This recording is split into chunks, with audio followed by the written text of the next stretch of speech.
All right.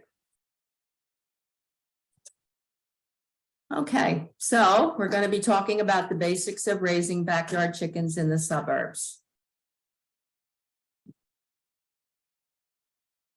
Okay.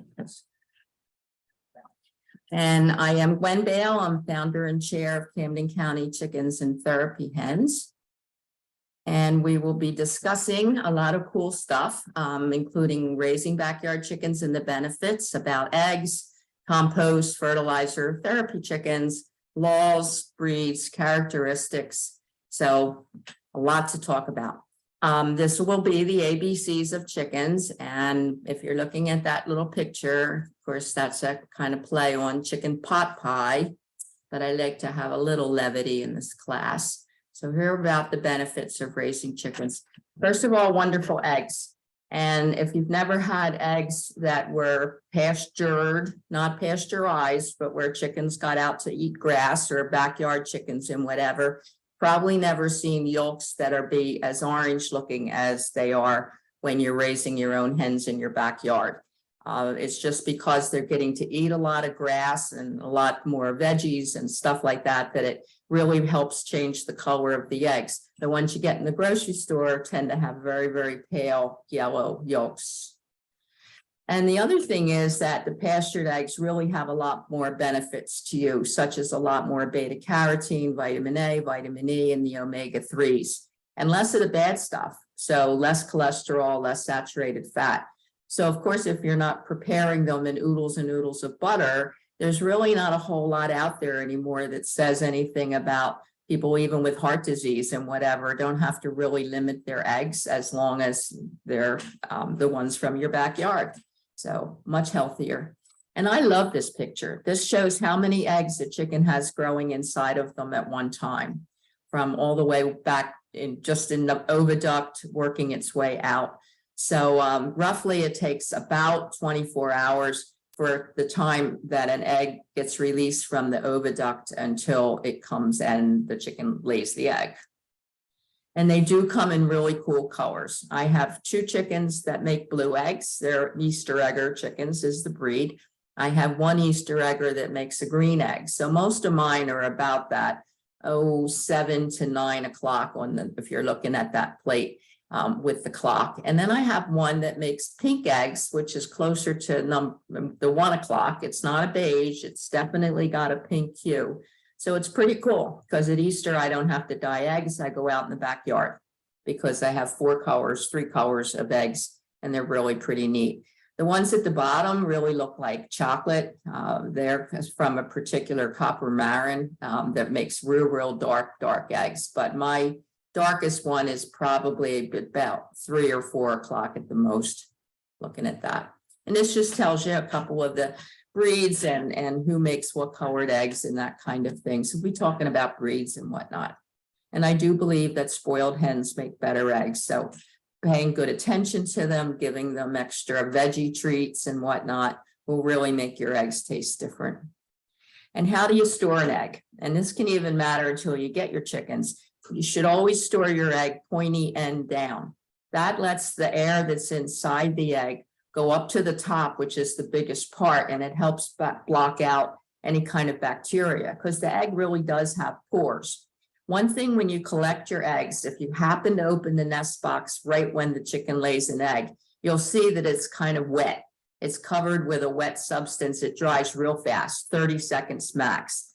And that's actually called the cuticle or the bloom. And what that does is it prevents any bacteria from getting in there. So for that reason, most backyard chicken people don't refrigerate our eggs because we don't wash them.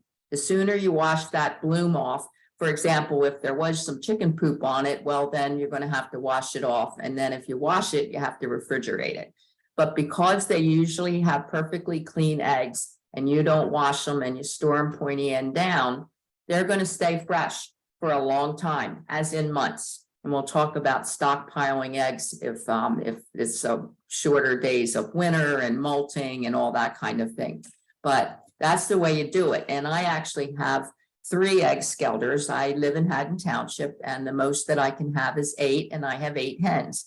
And I have one of these exactly like on the left side of the page that kind of egg scalder. It looks sort of like a log flume. So of course, the one you put in first is going to work its way to the bottom, and that's the one you're going to take out first. But I have a couple wire ones too. I actually have 3 altogether, because it really varies whether, I think we had about half a dozen or so days in the peak of their season where we actually had 8 eggs from 8 chickens in one day. But usually they don't all lay at the same time, same day. Some breeds lay more frequently than others. So you certainly could have a week that you got 5 eggs a day or 3 eggs a day. And now, because of the short hours of our days, which because of daylight saving time and everything, I haven't gotten an egg out of 8 hens in over a month because they've been molting and they're just about done, and the shorter days. We'll talk more about that. So sometimes when you crack an egg, you'll see 2 things, and one is blood spots. And there's an old myth saying, oh no, it was a fertilized egg and we can't possibly eat that. Well, first of all, you're not allowed to have roosters in any of the towns from people that are here that I'm aware of. I mean, I don't know what the rule is where you are in Rhode Island, and I don't know for sure about Mays Landing, but everybody else, there's no roosters allowed. They're much too loud for the suburbs and just wouldn't be handled by the typical backyard neighborhood. But there's absolutely nothing wrong with that. It's a little quirk. So if you're having scrambled eggs and you beat it up, you're not even going to see it. And the same if it just has a tiny bit of stringy mucus, means absolutely nothing.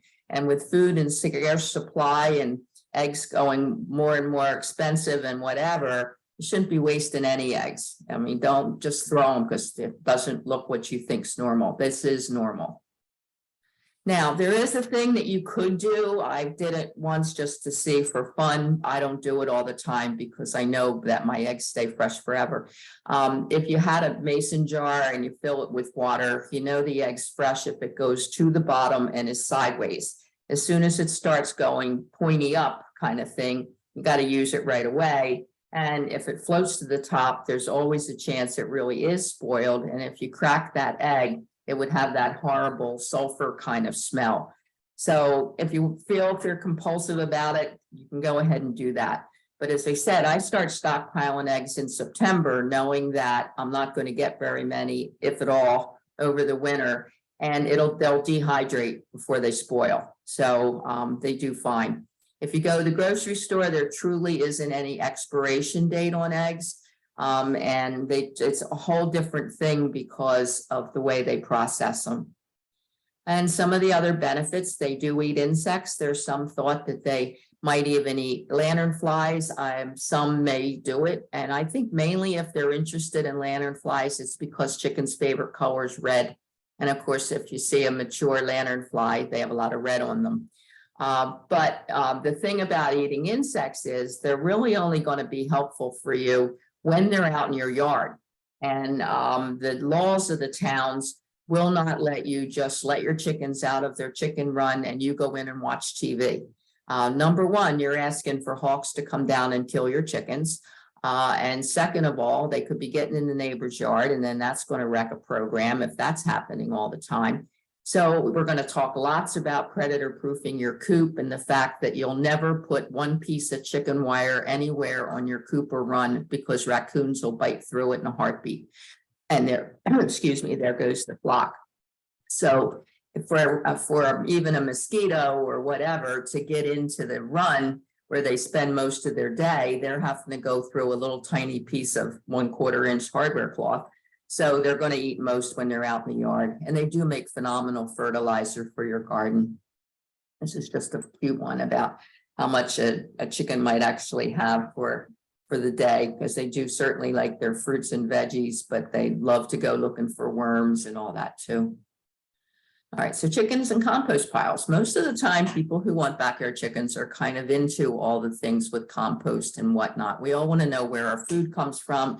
We know what's in those eggs because we know what we feed them. And of course, we hope that most people that have backyard chickens are avoiding a lot of chemicals in the yard. So you probably have a compost pile and it's wonderful. And if you don't, you should have one. when you have chickens, because you can actually use their litter to as part of your compost.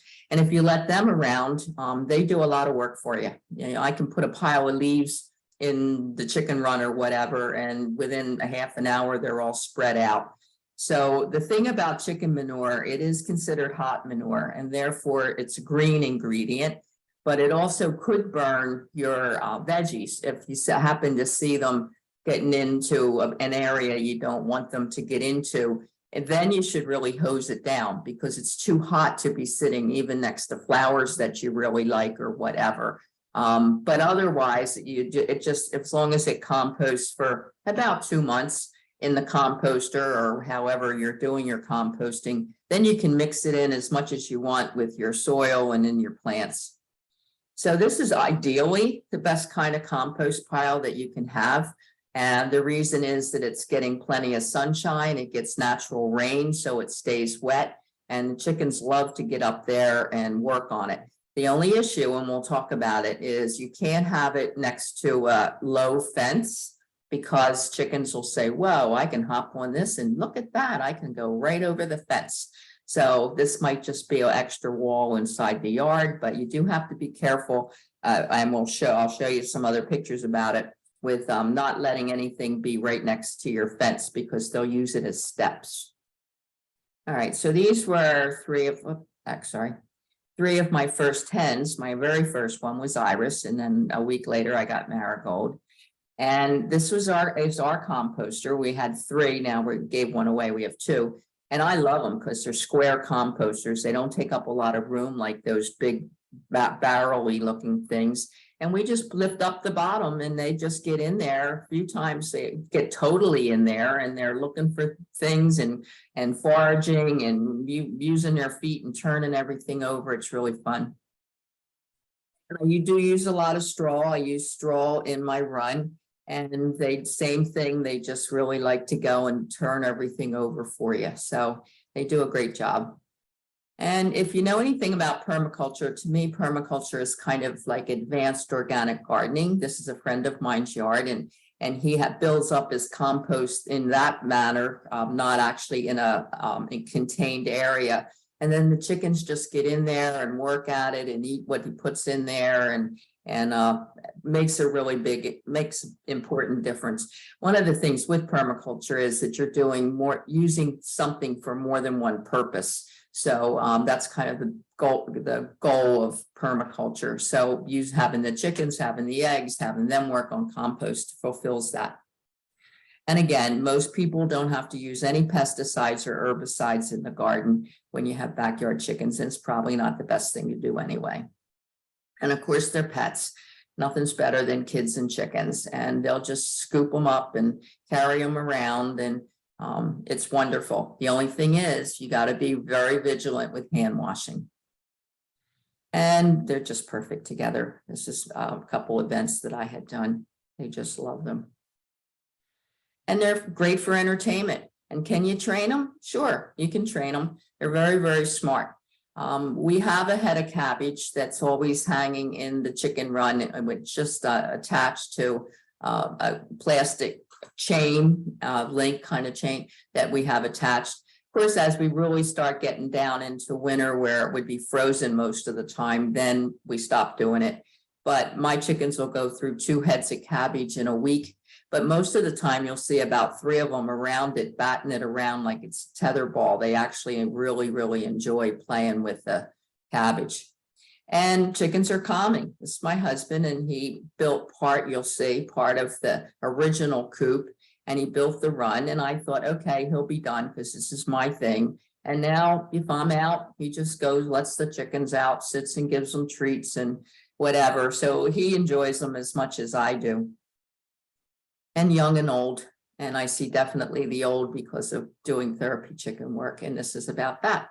In the UK, people that are retired are not called retirees, they're called pensioners.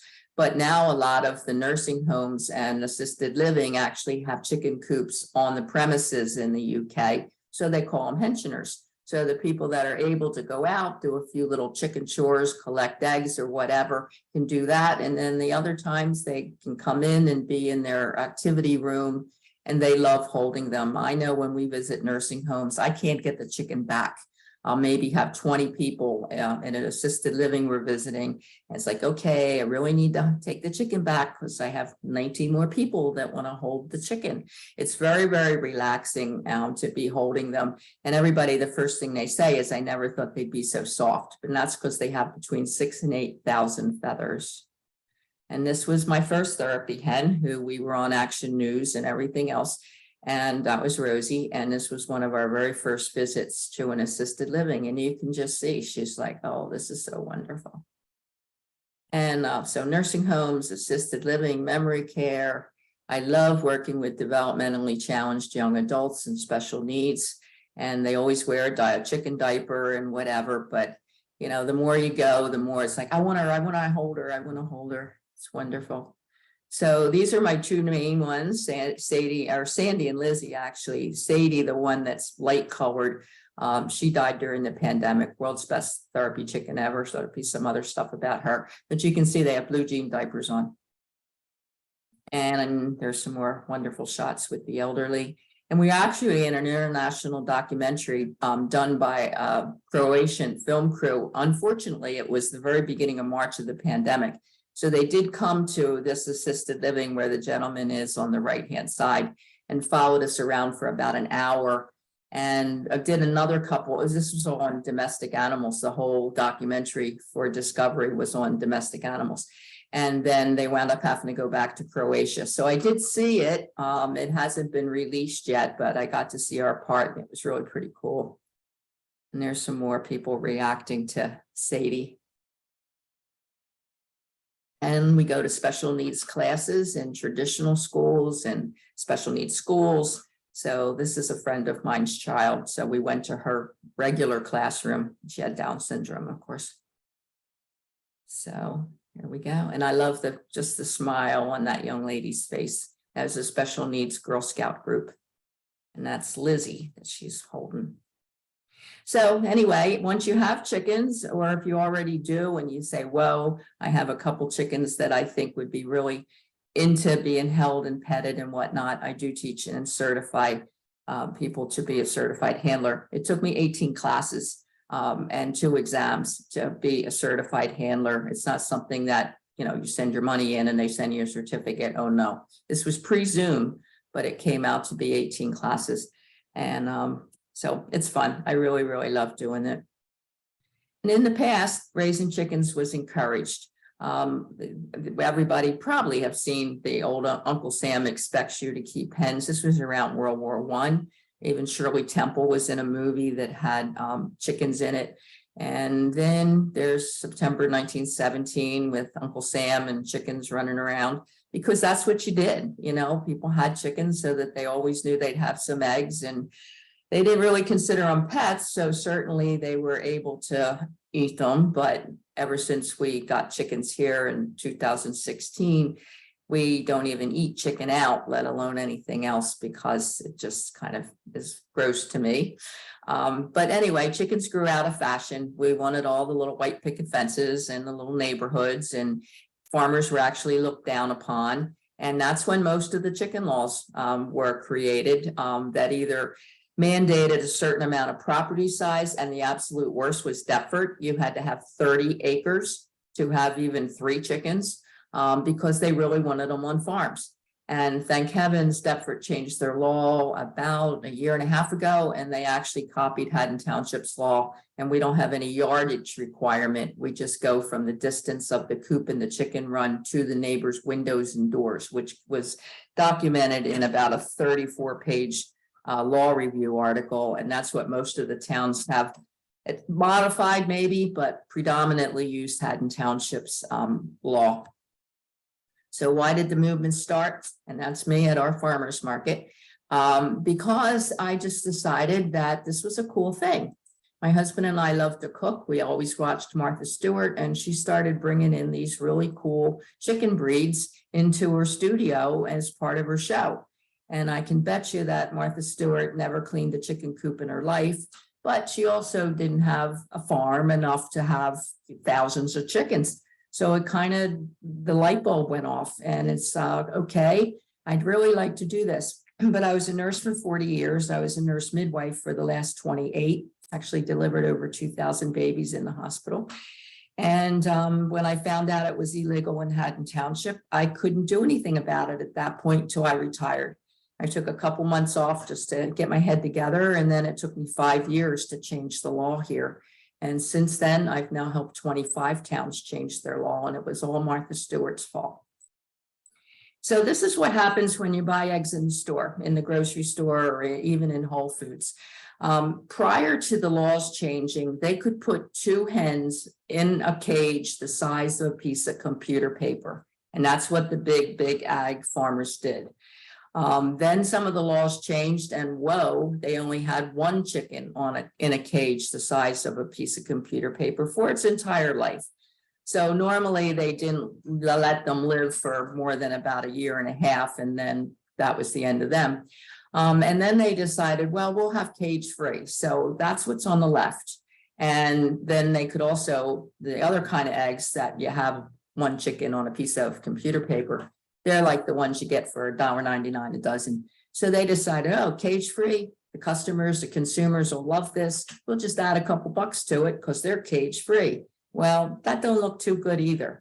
All those chickens are stepping in each other's chicken poop. They have to cut the top beak a little bit because if they peck each other and get an infection, then that's not going to be really worthwhile financially for the farmer. So they're tripping over each other, and that's not really, to me, any more humane in a sense than computer paper. So then they decided, okay, we'll tack a few more dollars on and we'll call them free range. Now this barn on the right might be a little bit better because it looks like there's access windows along the edge. Some of them, it's just at one end or the other. And the thing is that you'd say, well, this is really great. They can get outside. Well, they can go out, but do you think they're going to grass? No way. They're going out normally on cement because then they can wash it down easier. And it really depends on where the poor chicken is as to whether they actually get out there or not, but they get to charge you more money. So here you go, another concentrated animal feed operation. And it's just thousands of chickens all like that. It's not really very nice. But this is pasture raised. That's essentially what you're doing, because you're going to let them out of their chicken run, which is where they spend most of their day, out into your yard, into your grass. You're going to have to decide how much grass you want to use for other purposes and how you're going to keep chickens away from that. If that's what you want to do, that's fine. But they absolutely love being in the pasture. They are healthier. They live longer. Most backyard chickens can live 8 to 10 years. And it's definitely the way to go. But if you get organic pasture raised eggs in Whole Foods, you're probably talking about $8.99 a dozen. So make sure it's legal in your town. I know it is in a lot of these, but if you haven't checked, check.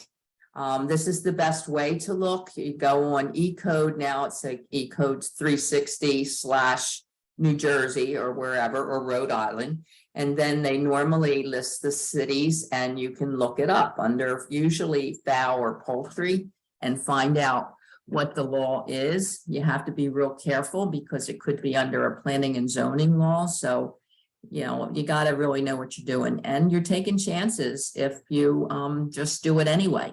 You're taking a chance that your neighbors will love the eggs that you can give them, and maybe they do. But what happens if they sell their house and the next person has this, ew, next door chickens, ew, that's not what I want to pay my house mortgage for. So there's always the chance you can get reported, and they can fine you up to $500 in some cases a day and give you a week to get rid of your chickens.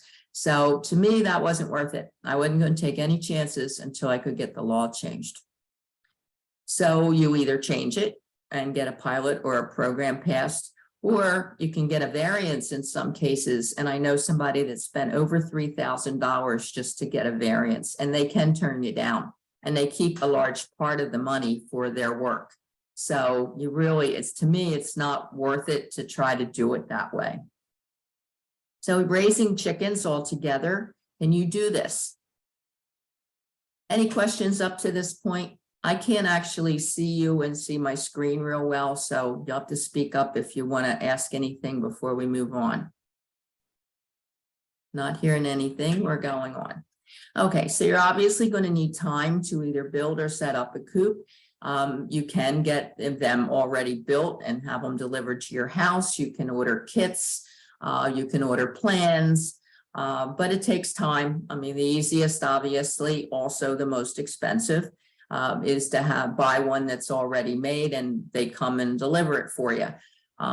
Probably to have a decent coop anymore with the area with how much things cost right now and things costing more would probably be a minimum of about $500 to $700. You want something that's not going to blow away in the first windstorm, and we do get a lot of wind and we can have hurricanes and blizzards. So you want something that's not going to be dangerous to your chickens if we have really, really bad weather. So, you know, you got to look at that. And as for space, this is important because it's not that the companies are lying to you, but you're going to see different kinds of chicken. So they can say that this chicken coop holds 10 chickens. And maybe it's right if they're tiny little bantams, which are bred to be roughly 1/2 to 2/3 the size of a regular chicken. So, but you're not going to be able to fit standard sized or bigger standard sized chickens in there comfortably. So the ideal is 4 square foot of floor space. So you never look at this at the ad and say, oh, this is great. I only want 8 chickens. It says it holds 8 to 10 chickens, because it's probably looking at about 2 square feet per chicken. You need to try to get 4 square feet. And that means your nest box isn't taking up floor space inside the way it's designed.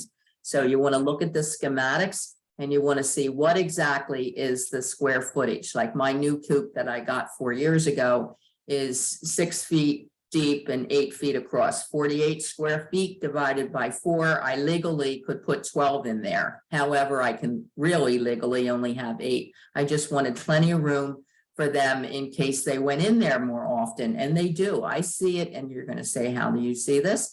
I have closed circuit TV in there. I had both my knees replaced once about 20 years ago, and then another one of them redone right before the pandemic, as well as a hip. And I wanted to see my chickens, and it's really valuable. I can make sure I can count that all 8 of them are on the roost before they go, when they go to bed, and I just enjoy it. But I also can look and say, well, it's the middle of the day and 8 chickens are inside the chicken coop, because here it's real windy. They don't care if it's 20 degrees if it's not windy. They don't like 80 degrees if it's real windy. So you don't want to have a real tiny run. You always do better with the biggest run that you can fit in your yard and that you can live with, because that's where they're going to spend most of the day. And of course, looking at per chicken costs, we're going to be talking about the fact that ideally you don't grow chicks because you have a higher chance of roosters. You wait till the chicken's about 14 to 16 weeks old, because then a rooster is going to be real apparent. But they're growing that chicken for you. So the average cost of chickens that are in that age range are $20, $25 for the chicken, plus the other things that you need. So this is the difference. A pullet is a young female chicken. So it's the one on the right that's smaller than the other one, that has a smaller comb and it's not quite as pink. And a hen is generally over 1 year old.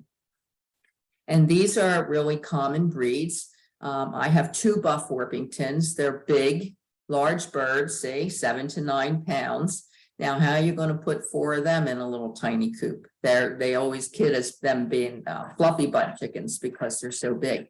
But look at the number of eggs per year. And you have charts in that I sent you, but you can look all this up and compare. If the eggs are an issue because you have a big family, that's not going to be the bird for you. You're going to want more like the barred rock that lays 280 eggs a year. If you really like blue ones, you might not get as many with this particular Wheaton Americana that only has 156. So you look at all that. You look for calm temperament, especially if you have kids, and just a little bit about each of the chickens to decide which ones are your favorite. I have 2 Australorps. That means they're Orpingtons from originally bred in Australia. So Lizzie looks just like this, except has 2 white patches on one side of each side of her face. And you saw a picture of her earlier. And Nellie has what is sort of like a Ruth Bader Ginsburg collar that she always used to wear. And she has that, but besides that, she's totally black. And Wyandottes are really, really pretty.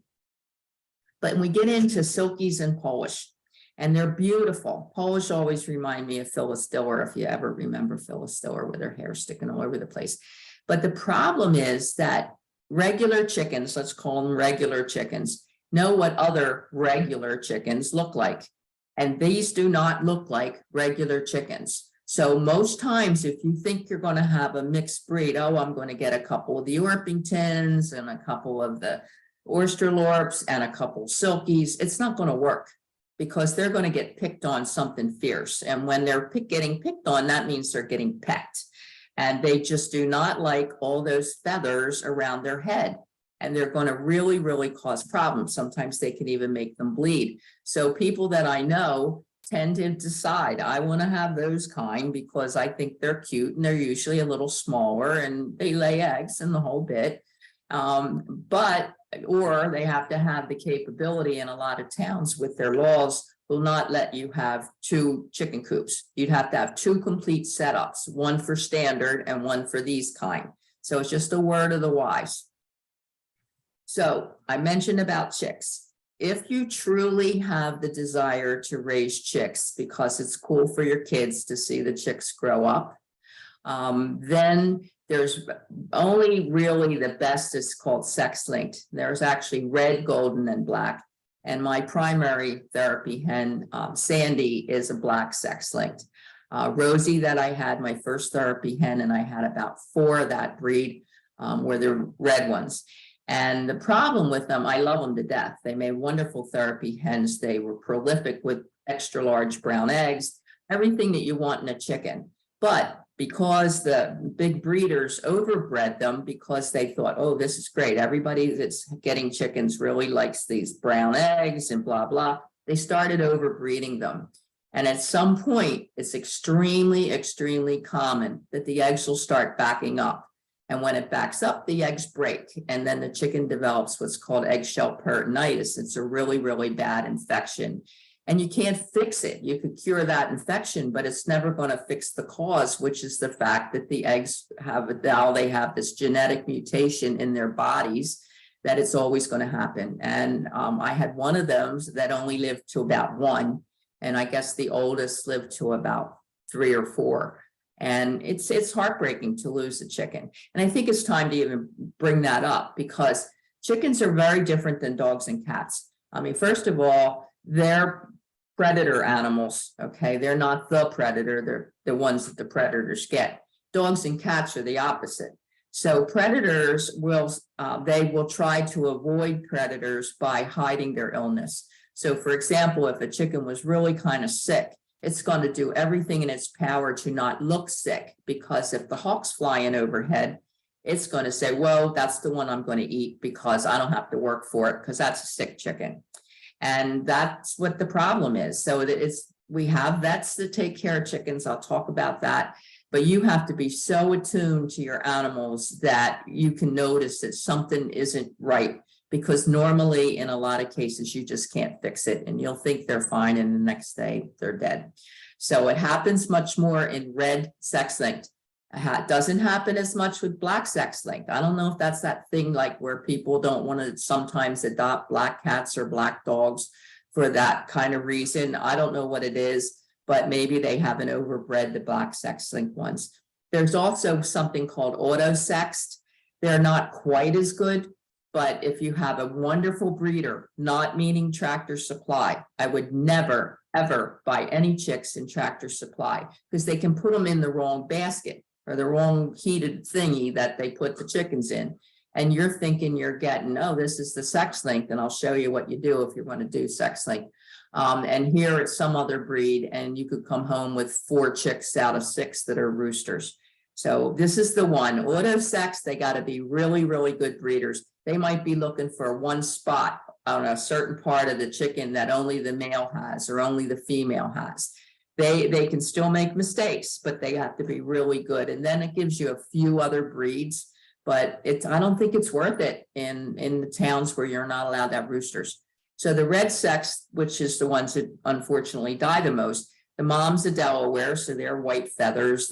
The father is a Rhode Island red, and then that gives you the red sex linked. And this is what you would see if it really was a good breeder. You would leave all the white chicks because they're the roosters. All the red chicks are going to be the females, but you got to be sure that they got the right chicks in the right basket. And that's what the problem is, unless you're going to a really good breeder.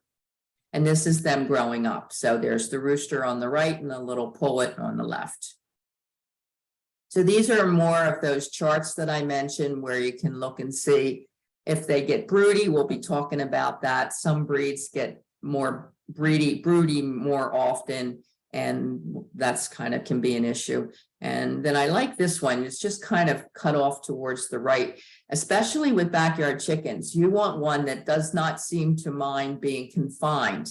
And you can see that a few of the first ones going down that right-hand column says confined or free range. They don't really care. But you get an Ancona, they only want to be free range. Or a Minorca, they only want to be free range. They're not going to be quiet in the neighborhood. They're going to be, get me out of this chicken run. I want to run around the yard. They belong on farms, and they're going to be louder, and you could get in trouble. So you want to find ones that tend to like to have no problem being confined. It's hard to really pick them based on climate, but you can see the one on the left. This is the kind of Mediterranean breed. They're up high off the ground so they can get a lot more air circulating in the summer because they can get hot, especially black feathered chickens. The winter tolerated one, these are kind of the brownish sex linked ones. They're real squatty. They're close to the ground, so the cold air can't get up as much. So, around here, we're almost getting to where summer tolerant would be almost better because it's much harder to raise chickens in the summer than the winter. They also have different kind of combs. And if you have a chicken with great big combs, you'll see how Lizzie actually got a little frostbite on her comb. I've never seen a hen that had as big as comb as hers. There's a big single comb. The little tiny pea combs, they're not going to probably get frostbite. One thing that's cool is chicken has earlobes, and on the picture on the left, you can see that extra kind of whiter spot than the other rest of that area. Chickens with white spots like that are now not Lizzie, because Lizzie's are on her cheek. They're not on her ears, but if it's where their ears are, that means they lay white eggs. So the chicken on the right has a red earlobe, and of course we don't have red eggs. Chickens with red earlobes lay brown eggs. And this is actually Sadie, my chicken, and if the light's right, you can see it's turquoise, and then you can see the turquoise even a little better on the Easter egger on the right. So they have at least a little spot, if not a bigger spot, and they're the ones that lay blue eggs. And you really think it's weird, but seen it all the time, read a lot about it. Questions about anything in part one before we move to part two? Okay, so we're going to be talking about what chickens need, actually how to raise chicks, coops, runs, care of your chickens, feed, water, and molting. So this is a really cute coop, and I don't know if you can read it, but it says the eggplant because it's purple. I think that's kind of cool. What I do really suggest, especially with smaller coops, is you have the egg box on the outside. That's that thingy that sticks out on the actual chicken coop. You have to make sure that it's either an extremely heavy lid or that it has a nice lock on it. We'll be talking about locks because it's possible that a raccoon could lift up that and actually get into the coop that way, but certainly get the eggs. So you want to be sure about it, but that just means it's not taking up a lot of room inside the coop. They can still jump in there to get into the nest box, and then you can lift the lid up just to see whether there's any eggs, which makes it easier to collect. So you don't have to get into the chicken coop to get the eggs. They have a nice normal sized door in the run. It's really nice. I mean, I'll show you other coops where the entrance to the run is, you can't get in it. You'd really have to have a long rake or something to clean it. It's nice to have a door that you can open, like a screen door kind of thing, made with hardware cloth. that you can get in and really clean the run out and all that. And they actually have a little garden around it and stuff. So that's pretty cool. But they really need to be warm in the when it's cold. They need to be comfortable. They, of course, need food, water, and they have to be safe. And this is your job to make your coop and run safe. Here we go back to Tractor Supply. Chick days. Yay, go get your chicks. And this is what they have, similar things to this. So, you know, you can't just take their word that the sign above is what the exact same chickens are inside the rest of it. They do need heat, and there's two ways to do this. You can use heat lamps. You have to be very, very careful that they're not going to fall into the brooder. Some people use Rubbermaid containers, which make kind of a nice brooder. But if you're going to use a heat lamp, you need to make sure that the chickens have a place to move away from the heat. They can get overheated and they can die. So it's not just heat the whole thing up and go from there. You need to have an area that's hotter than others. And by the way, do not get paid by any companies to push any products, but Brinsea brooders or something similar, it fits the bill that way. They can get a little bit of warmth. It's not going to burn their feet if they hop on top, but they can get under it where they will get a little warmer, but yet there's room in the brooder that they can come out if they're too hot. And that makes a lot more sense than just broadcasting red hot heat from a heat lamp, because this is what they need. If you're getting chicks in the mail, which is some way that some people get it, but you know, the mail's not always real consistent these days. But the first week it needs to be between 90 and 95 degrees, and it goes down about 5 degrees every day until week 9, where it's down to 65. They cannot go outside until generally the lowest temperature of the whole 24 hours. This is to stay. I mean, some people will take them out on a nice warm day, and it's even though they can't stay out at night because it's going down to 45. That's too cold for chicks.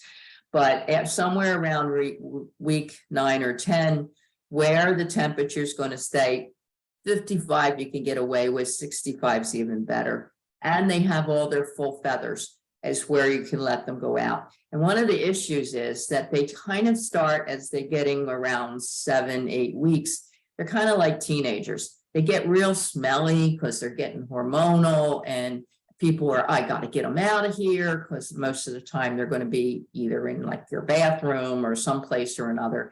And now you have 4 or whatever stinky teenage chickens, and you're chomping at the bit. And it just don't do it too soon. So the thing is that most of the breeders will be breeding chicks right after the holidays, so that by about end of March, somewhere around in March, you know, they'll be getting bigger chicks, and people will be starting to look to get their real chickens. So that's the busiest time of the year. Newly hatched chicks up to 18 weeks should get a chick starter diet because it has more protein. Ideally, it's medicated, and you know, you can all have your feelings about whether medicated feeding's the best, but the biggest cause of death in chickens and chicks is coccidiosis, and it's very easy for them to get sick and die. And the medicated food is really the best, in my opinion, and a lot of people's opinions.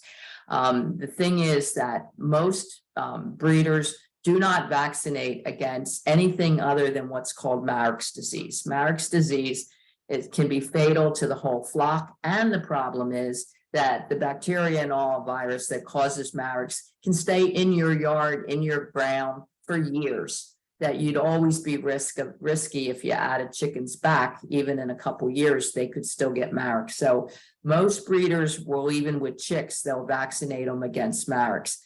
As to other things like salmonella, like coccidiosis, they don't. And the main reason is, especially around here, unless you get a veterinarian that actually goes to farms where they have 1,000 chickens, most veterinarians that are capable of handling hens, like the one I use, they have to buy 1,000 doses at one time. They have never come down to where they can buy 25 doses. So it's ridiculous. And I mean, the cost that it would be for you to get your hen vaccinated against salmonella, you know, they're going to have to pass the cost on to you. So that's the biggest issue. And that's the thing with chicks is the coccidiosis. And I can guarantee that over 95% of chicks would not be vaccinated. So this is the best way for them. Crumbles are real small. They're really good for chicks, little chickens like bantams, because they're small. They're not as wasteful. Mash, you're going to see, is actually more like you could add a liquid to it and make it almost sort of like gruel or oatmeal or something. Chick water is real important. See the picture on the right. You have to put marbles or stones in there because chicks are top heavy and they're going to stand next to that feeder and they can fall there in forward and drown. So you have to put something, either little flat pebbles or something like the marbles, so that if they happen to do that, they're not going to have their whole head and everything go in there. And again, once somewhere around 6 to 10 weeks, depending on the season of the year, and they have all their feathers. So they really look like this. They don't look like those little fuzz balls that chicks look like. They look like little short pigeon size, maybe, grown birds. If you do get them in the mail, first thing you do is you dip the chick's beak in water so they know what to do with it. And again, place space to move away, watch for drafts. Drafts are bad for chickens of all ages. Make sure that you clean the water a lot, because if it gets contaminated, because they'll poop in it, they climb on stuff and whatever, then they can get two things, either pasty butt. Somebody have a question? He goes, where do you get the chicken coop? Yeah, you got a chicken coop growing and all this and that. I said, from the funny is, I said, down my mouth, Wawa. She goes, wow. That's what I said. Okay, I'm having trouble hearing you, Al. I don't know what you were saying about it.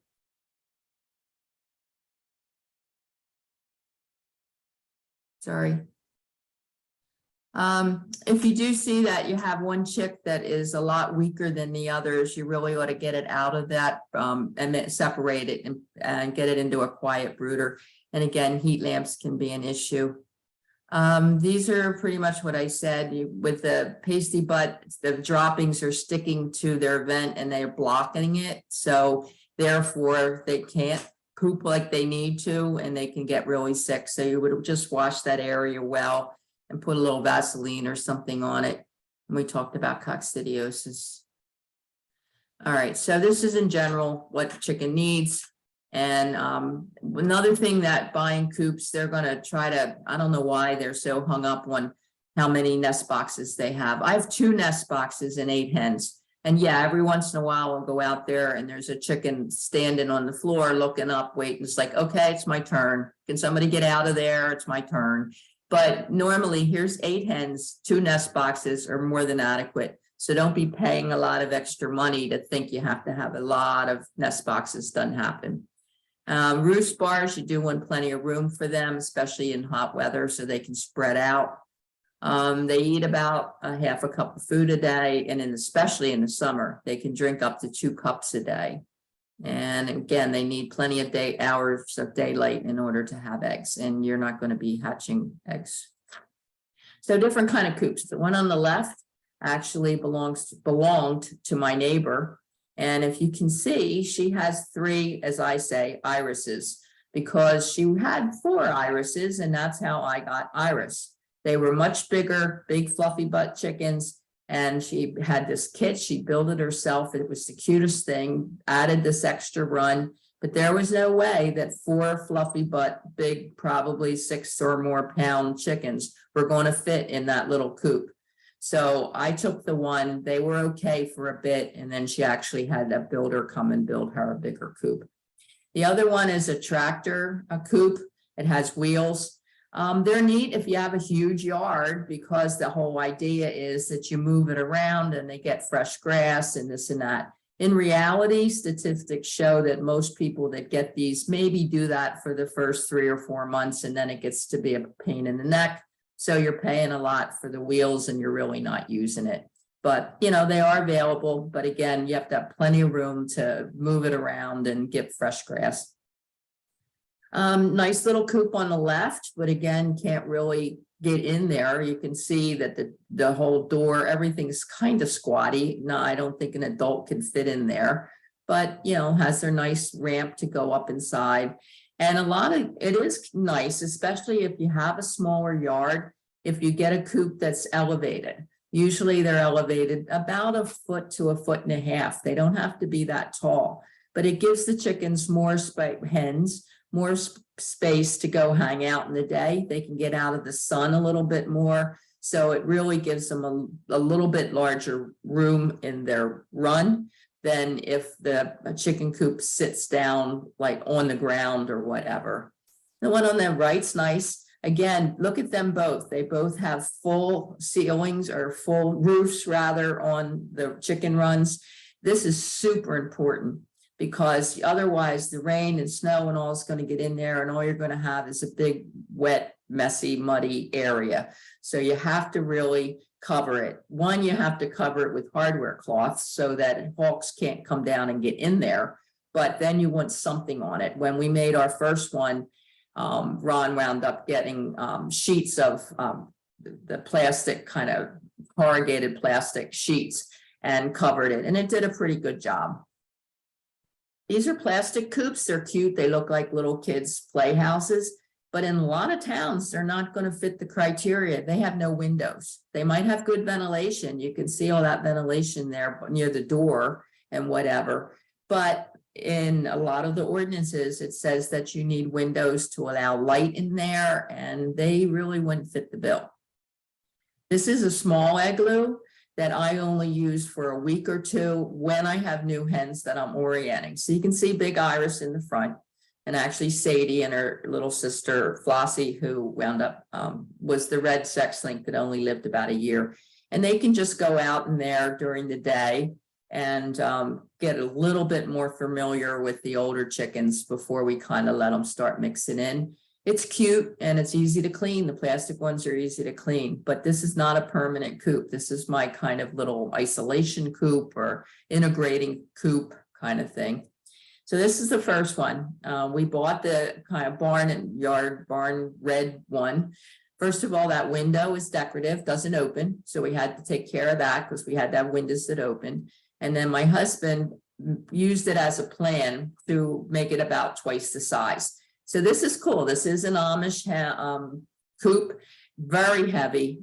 This never would blow away in a windstorm. And even the part that he made more out of some plywood, but the bigger part, very heavy. And it was easy to clean, just like he's standing there working in it. You lift that lid up and you can get right in there to clean the roost out and to get rid of the dirty lint, filler and whatnot.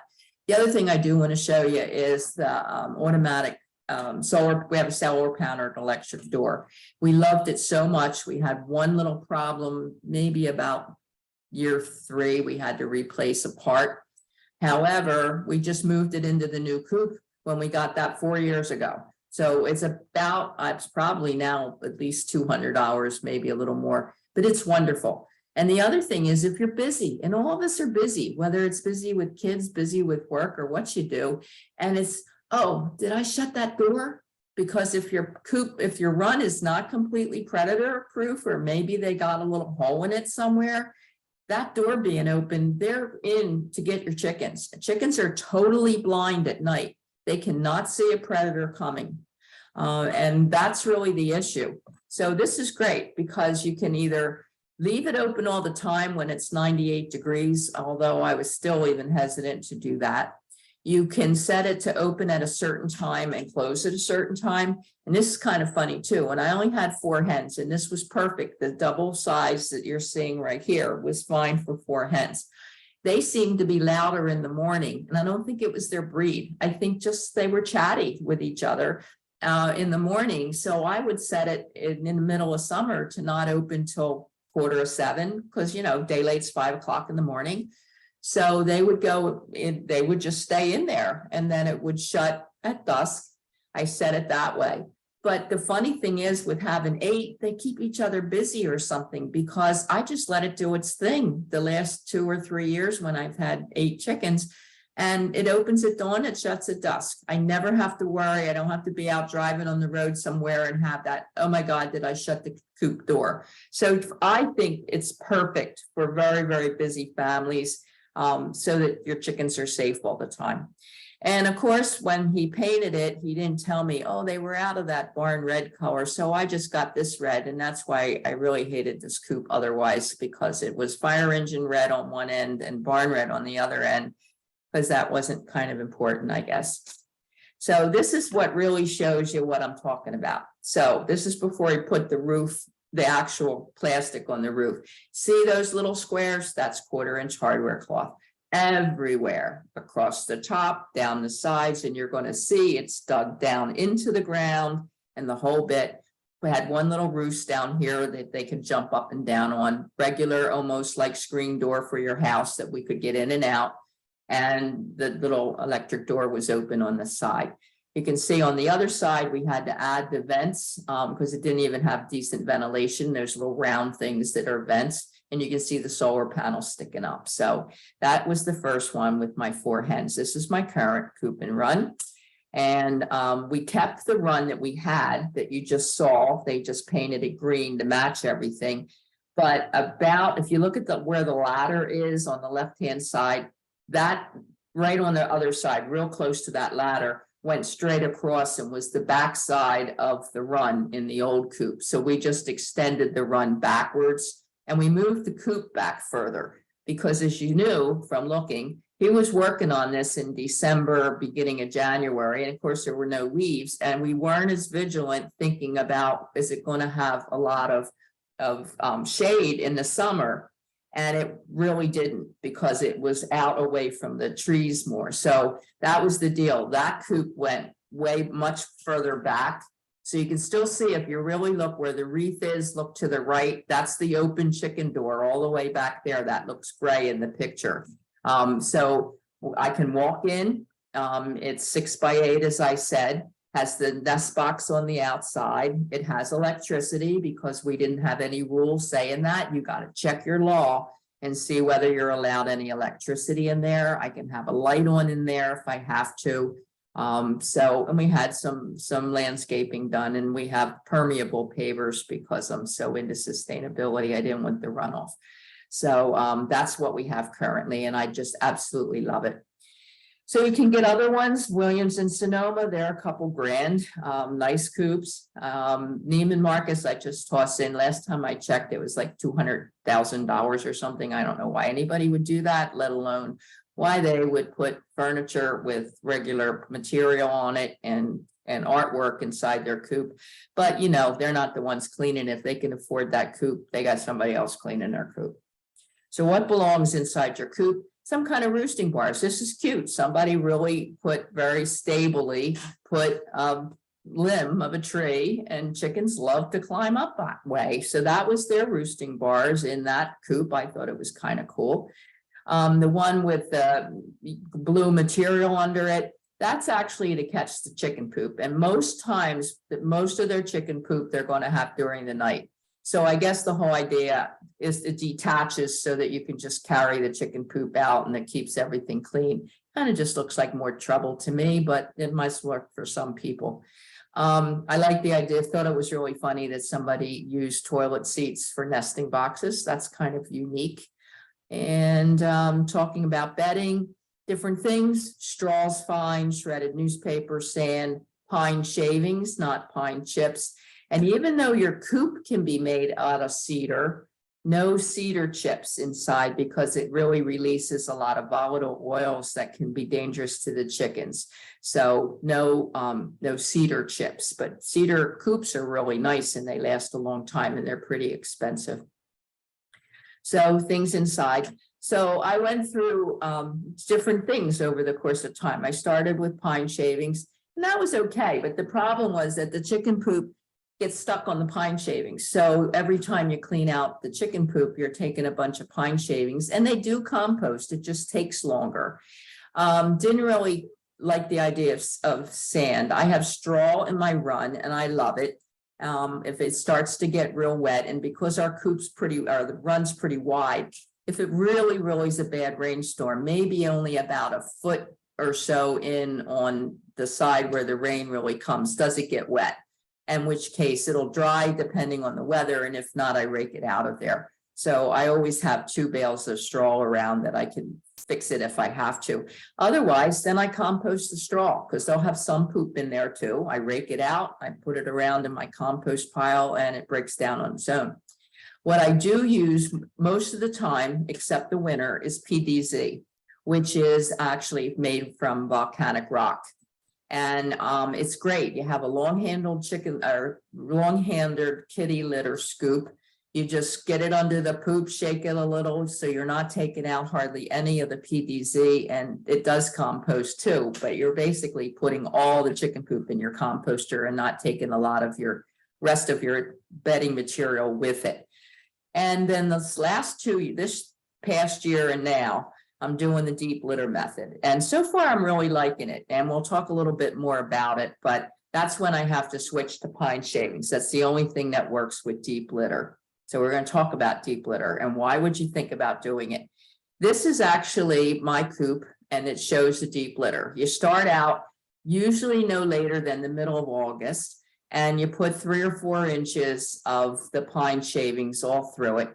And then until the spring, till like March, you keep adding more and you take a rake and just rake it around, rake the poop and get it underneath. And essentially by the time it's really getting cold, it's composting in there for you because you have the wood chips. So that's the carbon in your compost, and you have the chicken poop, which is the nitrogen, and they're pecking around and kicking it around and they're helping it too. And then in the spring, you just rake it all out, and I put that in my compost pile, at least most of it. And then I use the PDZ from like March through August, through the middle of August. So I like it. This is the second year. Not everybody does. So that's really how you're using it to actually, excuse me, make compost for you, add a little bit of heat to the coop in the wintertime. Excuse me. But you do definitely have to make sure you have really good ventilation, because there's a chance if you're not being real careful with it that you can have excess ammonia building up in there too. And in the run, some people just use leaves. Like I say, they'll break them all down for you.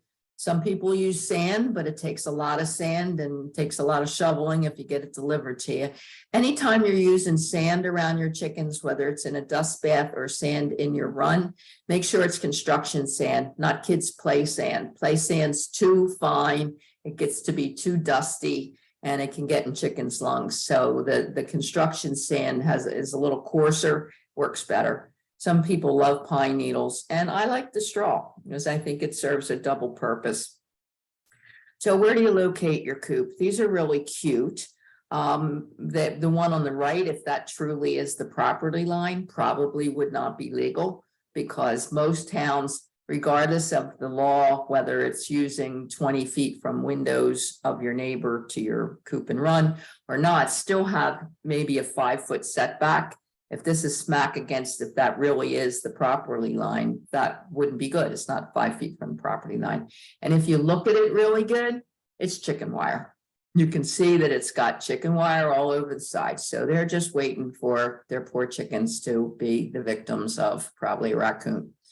The one on the right, I'm not convinced that it has any kind of wire around the bottom. It's really cute. I really like the egg box and the windows and all, but it really doesn't have a run attached. I guess they just let them run around the yard then, but you know, it's pretty. I like it, but I would make sure that it had a run attached and it had had a hardware cloth around the bottom. And it's nice if you can put some vines around it, especially if you're trying to follow the law exactly. You might wind up almost having the chicken coop and run smack in the middle of your yard, depending on the size of your yard and where your neighbors are. So in that case, they're not maybe going to have too much shade. So we actually grow hops. I actually grow hops on one whole side of my coop outside. And they don't hurt the chickens, even if they would peck on it or whatever. And it makes a really nice vine, and it's on the sunniest side, so it takes a little bit of the extra sun away.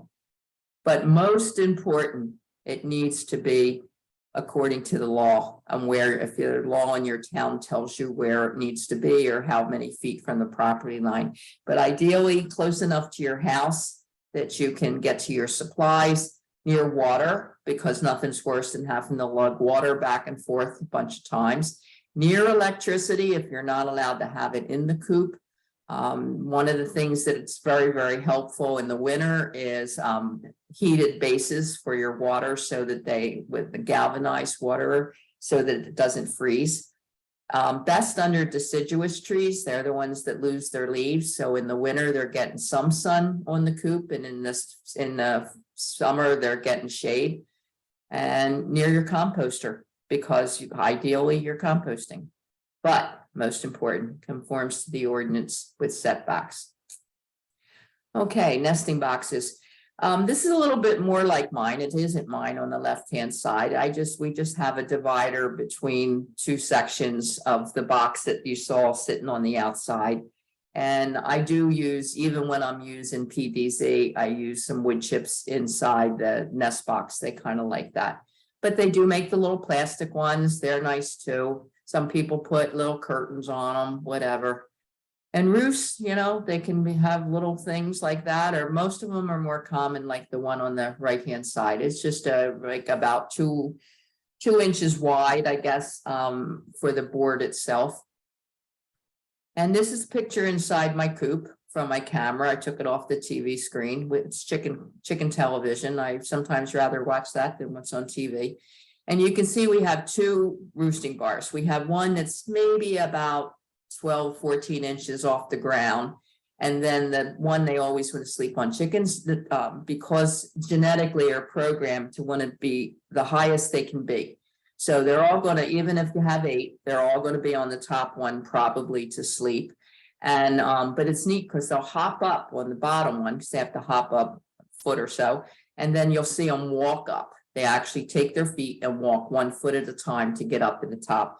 And a lot of times this is how they are when they first get in there. There's actually, if there's one on the bottom roost, and that's Susie. Oh, I didn't tell you about Susie. Susie has tiny little tufts of feathers on either side because she looks more like a true Easter egger, and they pick on her. Not a lot, never made her bleed, doesn't keep her from eating. I do weigh her periodically, make sure she's still gaining weight. But some of them will just walk past her, give her 1 peck and keep on walking. It's like, you don't look like us. You have funny feathers on your face, just 2 little tiny tufts, and they can tell she's different. So a lot of times she'll be on the bottom roost, and then maybe after 20 minutes, they'll straighten out and she'll go up where she wants to be. But it's so funny to see that. At the bottom, you'll see I have what are like the things you can put your boots on when you come in from wet and rain and snow.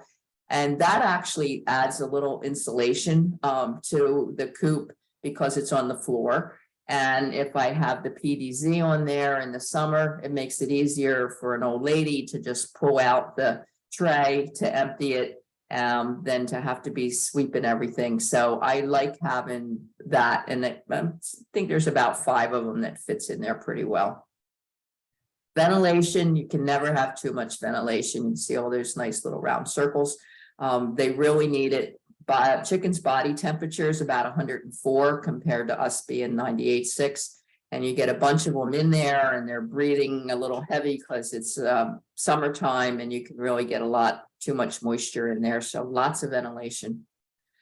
Now, the coop that I have, my builder who had chickens a few years prior to that kind of convinced me. He said, look, with these windows, they're really cool because you can leave them open all the time, even if it's going to pour rain, and no rain will get into the coop. Well, that sounded good. But then when I had 8 chickens and it was 95, 98 degrees, I could not get enough air in there. I couldn't get enough air to circulate, even with one. We had from the beginning, we had one small ventilating fan that we could have blowing the air, moving things around. So what we did, the wall where this hole is the wall where the roost, where the run is on the other side. So you know if your run is really safe, then that's really good. And then we just bought this two pieces fan kind of thing. So you can either have it all blowing out, all blowing in, or one in and one out. And it's made such a difference because there was no way to adjust these windows. You could not take off something and make it open up like a real window. And it drove me crazy. And we wound up doing that. And it's been wonderful. They do need dust baths, and trust me, when it's not frozen ground, they're going to make them in your yard. And you got to decide where you're going to be okay with them making holes, especially in the summer. Being down deep like that in their own little hole cools them off because the soils are much cooler down lower. But I have one inside my run too all year round. That's more like one on the right, happens to be a thing that you would mix cement in kind of container. And what goes in there, I really, really love First Saturday lime. It's easier to work with than standard lime. So probably about a quarter of it's that. Wood ash, my sister-in-law has a wood stove, so she gives me wood ash, and I put maybe the other 25%, and then most of it is construction sand. And they love to dust bath in there all year long, especially though when they can't do it because of frozen ground.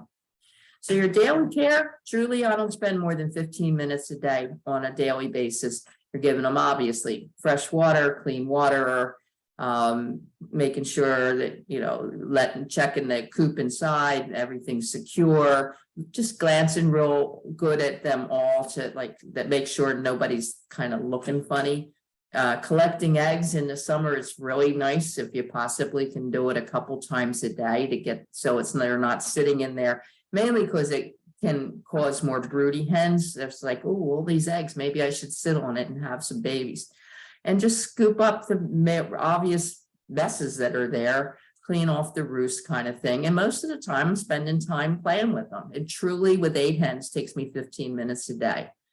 And there's the poop tray, and you can see that's where they're going to make most of their poop. They're going to wind up, because they're on the top roost, they're going to have some on the bottom roost. So I just scrape that off, and most of it will be down. This is the PDZ time of the year, and I scoop it up with the kitty litter scoop. So chicken poop in general doesn't have a lot of strong odor, and they don't urinate. Don't know if you knew that. I remember one town asking something when we were discussing changing laws. Well, how much urine do they make, and how do we take care of that? Well, they don't make urine. They actually, the components of urine coats the stool like on the left. So all that white would be what is in urine regularly. And that's what it really looks like. But about once a day or so, they make a fecal poop from another area of their intestines. And that's really stinky. That's kind of like people or dog. So you especially want to try to make sure that's kind of cleaned up as quick as you can, especially in the summertime, because you can get some pretty crunchy, smelly poops that way.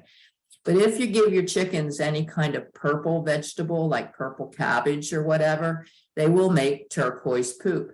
First time I saw it, it was, oh my goodness, what's this? I got to look this up, because I didn't know that in my classes. And that's why I tell you, and it's a little hard to see, but that was actually inside. I think it was in the little red coop, and that looks kind of grayish. No, that's really sort of turquoise looking poop in there. So it does happen, and there's nothing wrong with it. Doesn't hurt them. Okay, so 15-20 minutes a day. Regular cleaning, because they need it to be dry, clean. You want to be sure the nest boxes are nice and clean. Sometimes I just put a few of those nesting herbs that smell good, like lavender. It relaxes them. They sell kind of combos that you can put in there. They generally don't need baths. That's what their dust bath is for. It helps decrease mites and lice, and just fluffs up their feathers. I do have to wash the butts sometimes of my therapy hens, because they won't work without therapy diapers on, chicken diapers, and they can get a little bit that kind of clings to the feathers. So sometimes they have to just get a little butt wash. And some people do take them for walks on leashes. And I did buy one because of all the farmers markets we do. I thought, oh, that might be cute. They could walk around. And I never, ever felt secure. I always felt, no matter, I tried 2 different kinds, and it was just too loose. And I didn't want to get into that chicken crossing the road thing at a farmer's market somewhere. So I never bothered with that. Weekly, you have to be a little more careful, so you might have to replace the shavings. We'll be talking about oyster shells and grit, which are supplements that they need. Mine actually don't like oyster shells. I bought it, I would have it like in a little dog dish, kind of that's stable, the ones the little bowl fits in so it doesn't wiggle around. Never ever saw them do that. So what I do is I rinse out the egg shells when we use the eggs, toss them on a pan or dish and put it in the microwave for 30 seconds, 45 seconds, crush them up in my food processor. And when they're laying, so they don't get this now because they're not laying, I just maybe sprinkle a teaspoon or so on their food, because then I feel like they're still getting it. Normally they're supposed to, they kind of supposed to know this, really, that's what people say. I need calcium, I'll go eat the eggshells. So they don't really tend to oyster shells. They don't do that. If they're out in the yard and the ground's not really frozen and they're digging and looking for worms, they're getting a certain amount of grit, which they really need in order to digest cellulose, which is all your vegetables and grass. They gather it in their crop, the grit from the soil or tiny little stones. And then when the cellulose gets down there, I like to think of it sort of like a washing machine, because it kind of moves in and out the peristalsis with the little shells, or the little stones rather, and soil mixes up and breaks down the cellulose so that they can actually get the vitamins and minerals from it. So the only time I usually do, if I have a sicker chicken that I have in isolation, I might put a tiny dish of grit because they're not outside. But most of the time they do that pretty much themselves. And of course you have to rake it out more, fill the dust baths, that kind of thing. And then twice a year, just like most people do with their house, spring and fall house cleaning, and everything gets clean. You wipe the walls down, the floors down, you take out all the bedding, you put all new fresh bedding, wash the windows, disinfect somewhat, dispose of everything. So the standard kind of thing, you really need to do that both to the coop and the run. Usually I do that like March and October-ish. Food and water, there's different kinds of food, of course, depending on the age of the chicken. So the chick feed has and grower feed has more protein in it, as we mentioned about the medicated for chicks.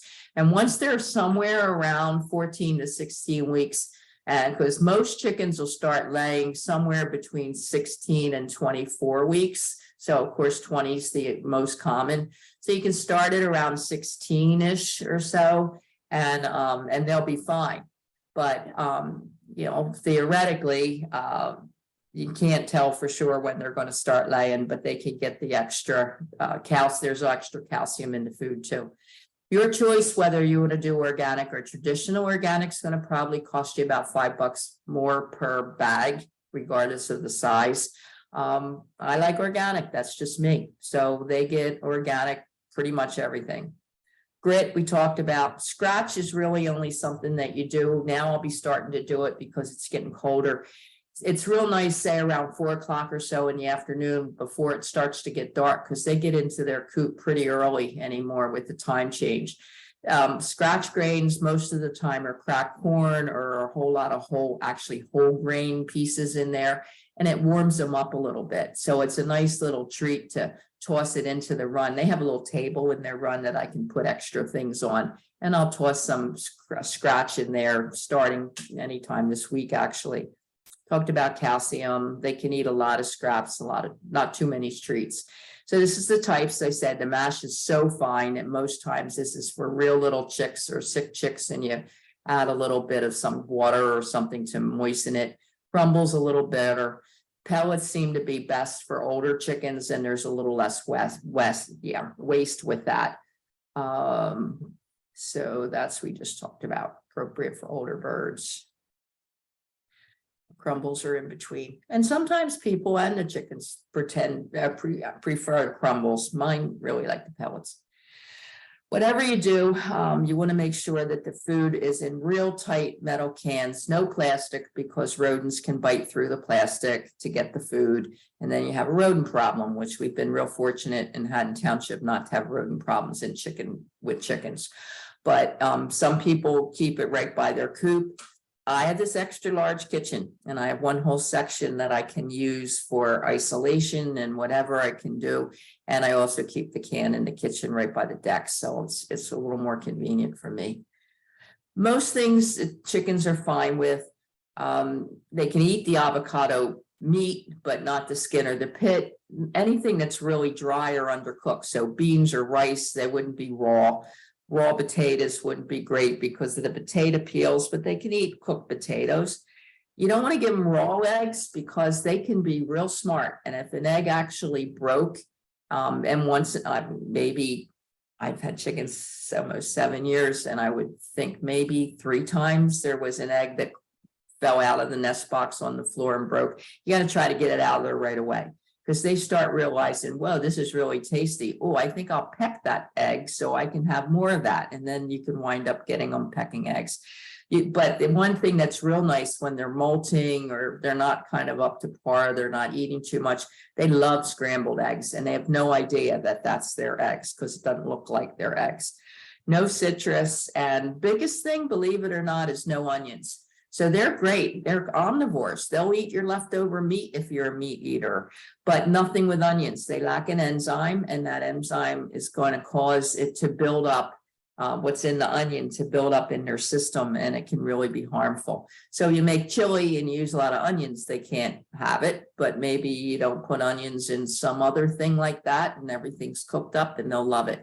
So that's another reason why it's so beneficial for the environment, because you're not putting a lot of food waste in your trash can that wouldn't go in your composter, that you can't put in your composter. You can give it to your chickens.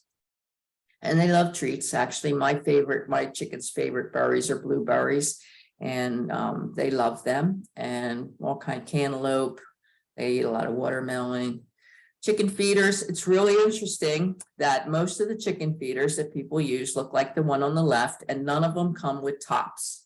So if you have it hanging in your chicken run and it happens to be a side where it can rain, everything can get wet. So my husband came up with the idea of just taking a 5-gallon bucket lid, cutting a slit in it, putting it over, just put the thing right down over the wire, and it does protect it a whole bunch. But I've never seen one like this. These are cheap, they're great, they're easy to use. They should have a cover to keep rain and everything else out, at least out of the middle part of it. But again, they're smart. They have these cool feeders where the chicken learns to step on the little step and the lid goes up and they can get food that way.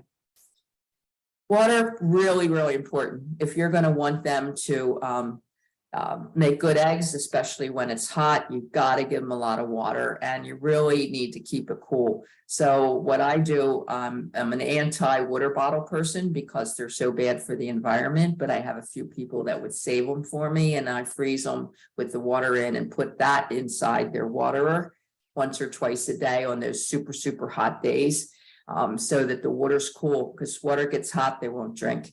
Some people put apple cider vinegar in. It's okay, won't hurt anything, but you got to make sure your chickens like it, because if they're saying, ew, I don't like that stuff in there, then they're not getting enough water.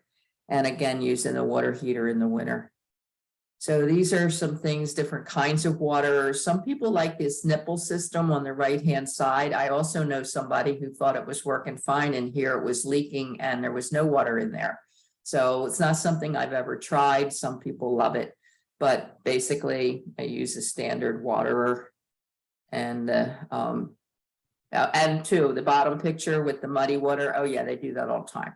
Here, I just went in and put a brand new fresh one in there, and you'll see they're drinking the water out of the bottom of a flower pot that's really cruddy, or a puddle. It's like, wait a minute, you're not supposed to be doing that. I just gave you fresh water.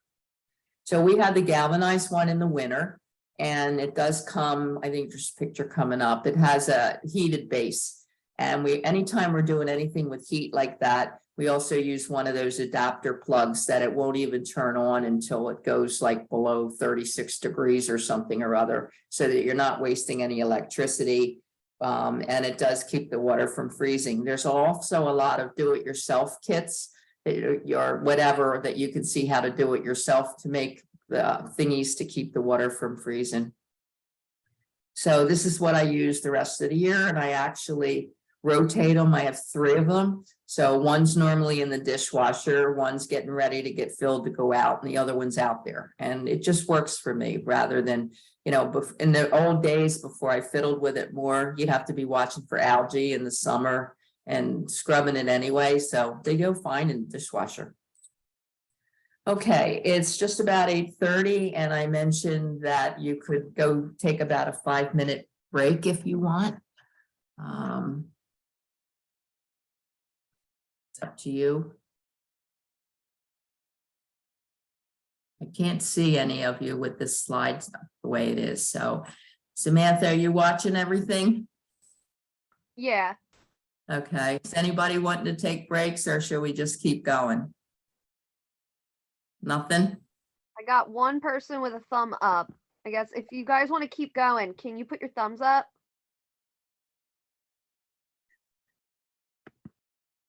I got 1, 2, 3, 4, 5 thumbs up.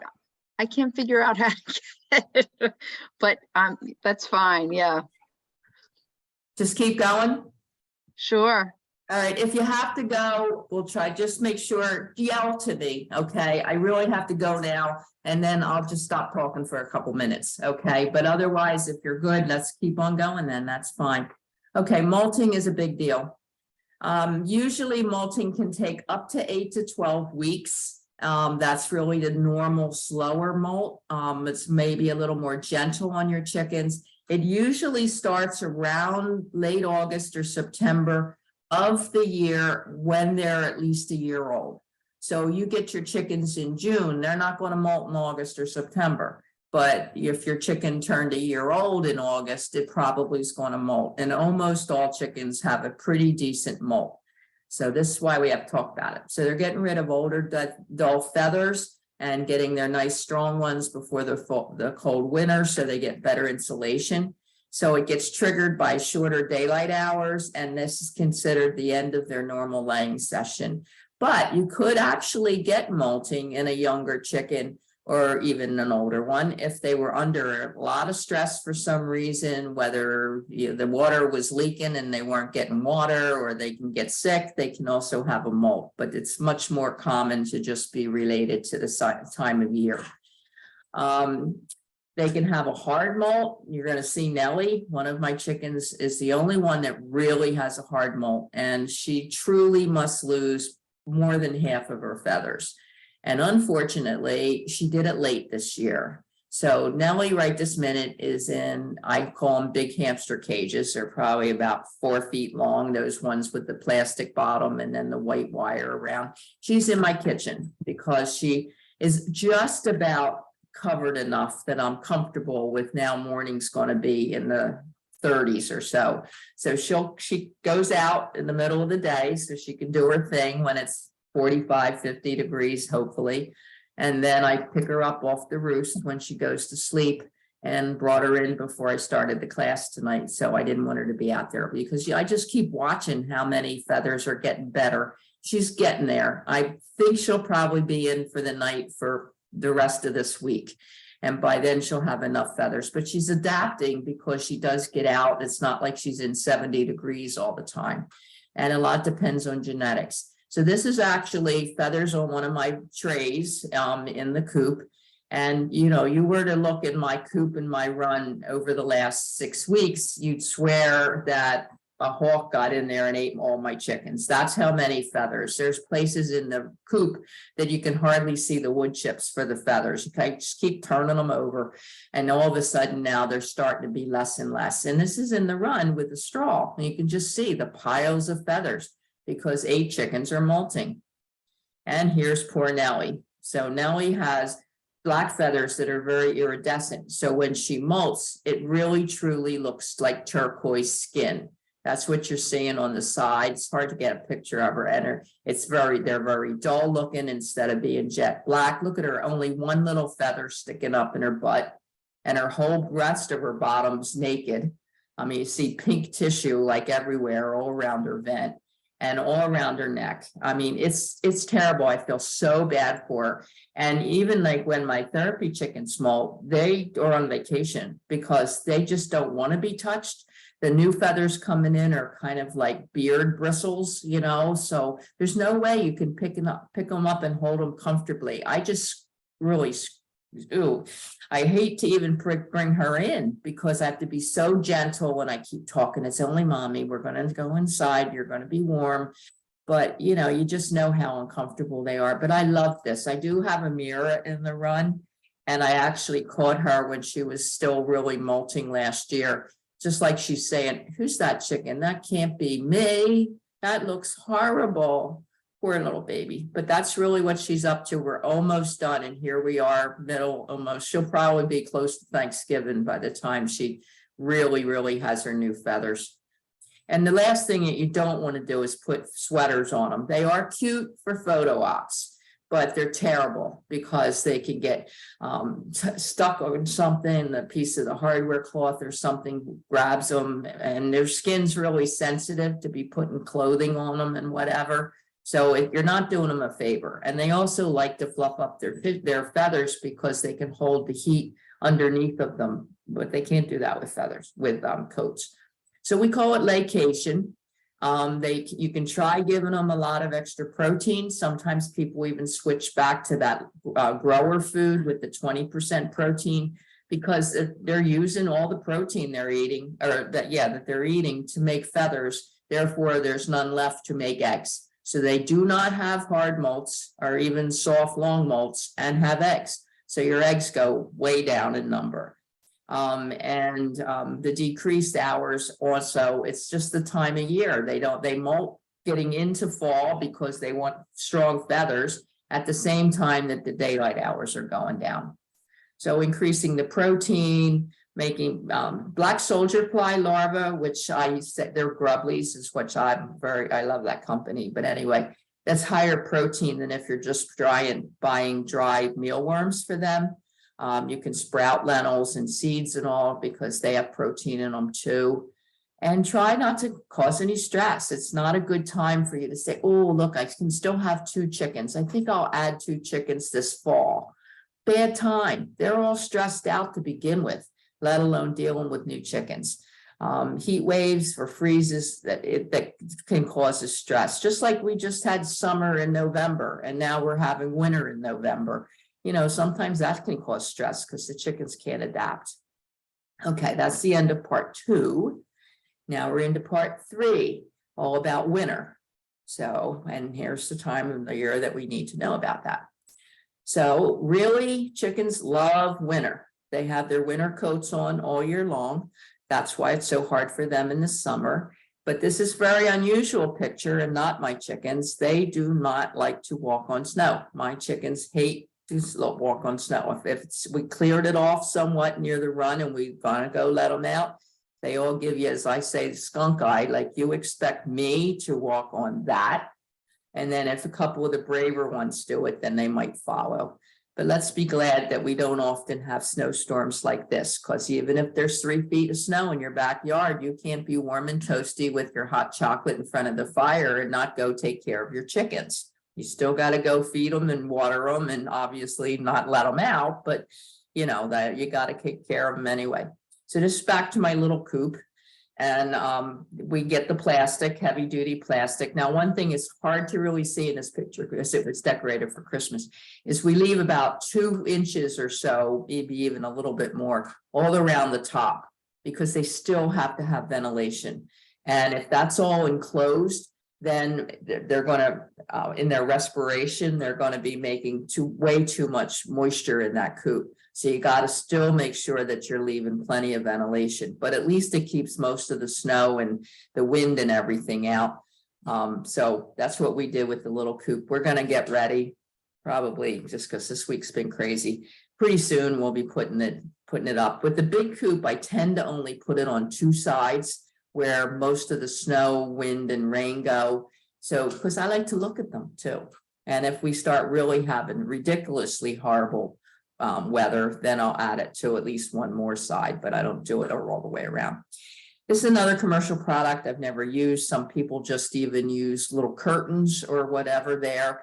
But remember your little chicken that's called the pop door, actually. The one the chickens go in and out of the chicken coop is called the pop door. That's open. So if it's really super, super cold, that's a certain amount of cold that's getting into your coop. So they make products like this that you can put, and supposedly even works around the electric door. I just never bothered. But again, some people just, use some feathers or use some fabric and make little curtains. And you have to be careful also that you might have to have some extra, what am I thinking about? Weather stripping and whatever to really be careful and do the candle test, because again, the drafts are really bad. So if you go out when the chickens are out and not in the coop and just hold a candle, you're going to see which way the draft's coming from. And if it's really substantial, you better do something to fix it. Drafts also keep them from being able to fluff up their feathers to keep warm because the draft's pulling it the opposite direction. And got to be careful with insulation. When we had that little red coop, it was one that was raised and they really loved going underneath, but it also made it that we were very uncomfortable putting any kind of insulation underneath the floor that was exposed. So we didn't do that. Of course, we have plenty of insulation in the new coop, the way the builder built it, but you just have to be careful. It's not anywhere that they can peck it. And weather stripping may be really important around windows and doors. You want enough room that they can get away from each other, away from bullies, like when Sandy's on the roost, plenty of roosting space. But also you really want to be careful that they can get close enough together to stay warm. And definitely, and you'll see pictures, no heat lamps in there. Heat lamps, number one, make it too hot in the coop. So it might be 70 in the coop and 20 outside. And that's terrible for chickens, having to adjust for that. But they're the primary cause of coop fires. And since coops normally are pretty close to your house, it can also be cause a house fire. So it's good to have a thermometer inside so you have a general idea. And anything that you're plugging in, if you're using the temperature control plugs that turn on at 35 degrees and whatever, can be helpful. So here you can see why we couldn't do insulation, because that floor is above the ground and there was no way.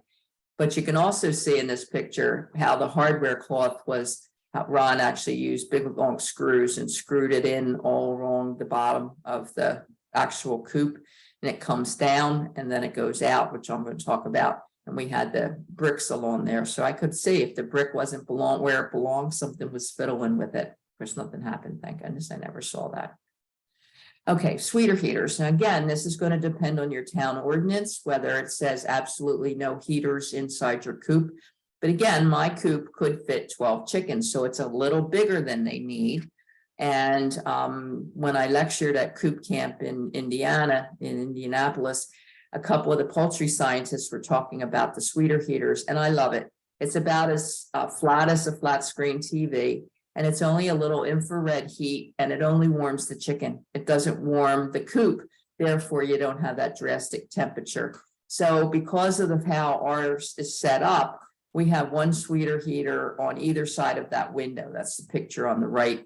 And you can see if it's really, really cold, they'll be all at one end and the other end and none in the middle. And yet if they're not super cold, they'll be more spread out.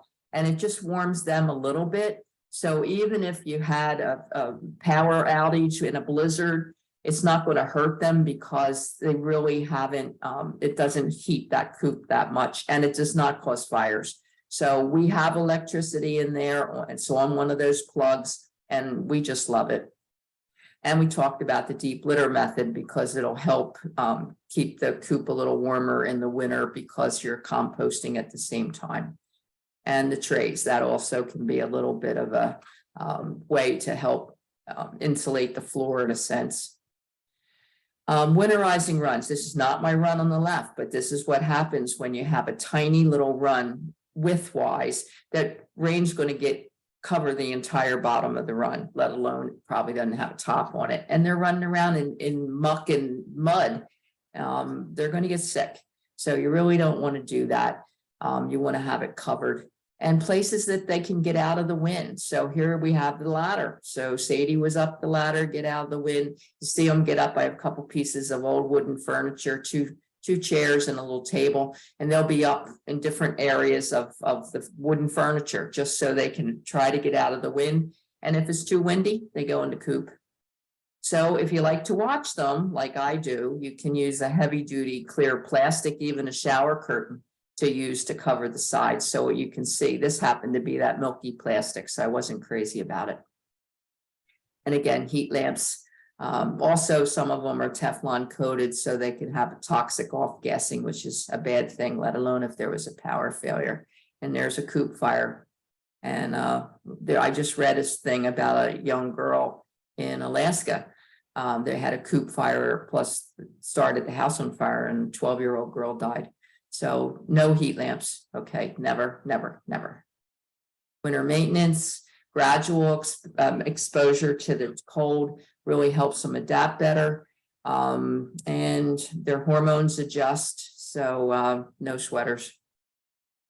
And I'm not a big fan of feeding chickens inside the coop, especially with the deep litter method. I think a lot of the food we get wasted and kind of fall down into the litter.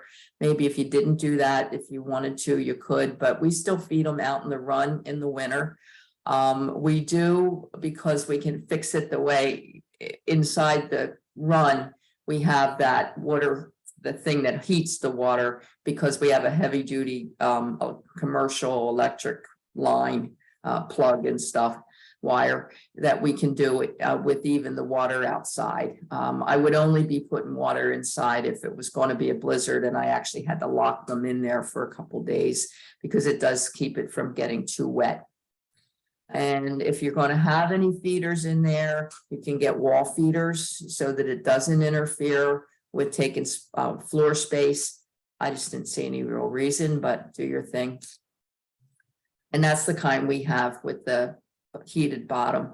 I did try, because when we got the last chicken, Jenny, was in December. So she was in the igloo for a couple of weeks, and I thought, oh, I'll get one of these little heated pet bowls. And the problem was, even being on the plug to try to regulate the temperature, it was way too warm. I guess dogs don't mind warm water as much as chickens do, and it was kind of useless. Anything to not have them get bored, like the cabbage, although if it gets too cold, like I said, it freezes. And you never use a swing in there, but that's another thing that you can use in the summer, although most people don't think they work. Chickens don't really want to be up there swinging. It was kind of a big thing a couple of years ago. And the mirrors are fun, and things that hold veggies and stuff like that, because they're going to get bored if they're stuck in there. Winter egg production. Some people add lights, and you can. There's a whole lot of big articles online about it, so that it doesn't cause them to slow down egg supply. If this is really, really important to you, then you can try that. But you have to be sure they get at least 6 to 8 hours of darkness, because otherwise it can affect their immune system. If you're going to add lights, you add them in the morning. So even though now it's not getting light till almost 7-ish, you would maybe start the lights to come on at 4 or something like that. But you can't do it at the end of the day. You have to do it in the beginning, and you have to do it for 3 to 4 months. So you have to do it even sooner than really when the egg supply starts going down, or you're going from no eggs. Oops, I guess I should have eggs. So you have to kind of do it slow. And if you did it with LEDs in a red spectrum, it seems to be better for egg laying. White spectrum can decrease the eggs. So you're going against what you're trying to accomplish. Personally, I feel like they need a break. If this is what their bodies are telling them to do, they should have the right to take a laycation and not having lights, but whatever floats your boat. Just be careful and make sure, of course, it's far enough from water, and that the light is not shining directly on the chickens and all that sort of stuff. Winter feeding, again, some scratch grains prior to dusk is real helpful. There you can see the cracked corn versus the whole mixed grains. It doesn't matter. Something, either of them will help warm them up a little. You can grow some of your own greens in a cold frame or sprout them. Scrambled eggs, as I mentioned, oatmeal with some raisins. You can cook some legumes up. Don't overdo the treats though. And breeds and characteristics and a problem. We mentioned earlier, summer tolerant versus winter tolerant. Those with large combs and wattles have a much higher chance in the winter of getting frostbite, but it protects them from sunstroke in the summer. So that's why I have to gob up Lizzie's comb and wattles, mostly her comb, when it starts to get cold, because she did get frostbite. You'll see some pictures. This little tiny cute fluffy things aren't going to do very well in real cold weather. Prevention and treatment. Oh, my nose is itchy. Prevention and treatment of problems. Frostbite's the biggest things if you have too much moisture or a very large comb. And what it is really damage to tissue from the cold inside the cells when it freezes. And then they form tiny little blood clots, and then they don't give it as much oxygen in that area. And they also are holding on to their body temperature. So the external parts like combs and feet are don't have as much circulation, just because it's kind of keeping their bodies warm. And you got to think, they're drinking water, they need to drink water, and then their wattles can get wet from leaning over the water. So that can cause them to have some risk there too. And there's different levels of frostbite. I'd say Lizzie was kind of probably between mild and moderate. It kind of almost looked like the big picture at the bottom. It was about the last 3 or so of her little points. It wasn't quite as long as in this picture, but they can get frostbite of their feet too, which is even more of a problem, because they can actually lose their claws, some of their claws, if it was really bad. So you want to look for color changes, swelling, just looks wrong, blackened tissue, if they're limping, stuff like that. And get them into a warmer location. If you have to, see a vet. And if you're trying to warm it up, just do it really, really gradually in lukewarm water. You don't want to put them in real hot water. Give them some extra vitamins and that kind of thing.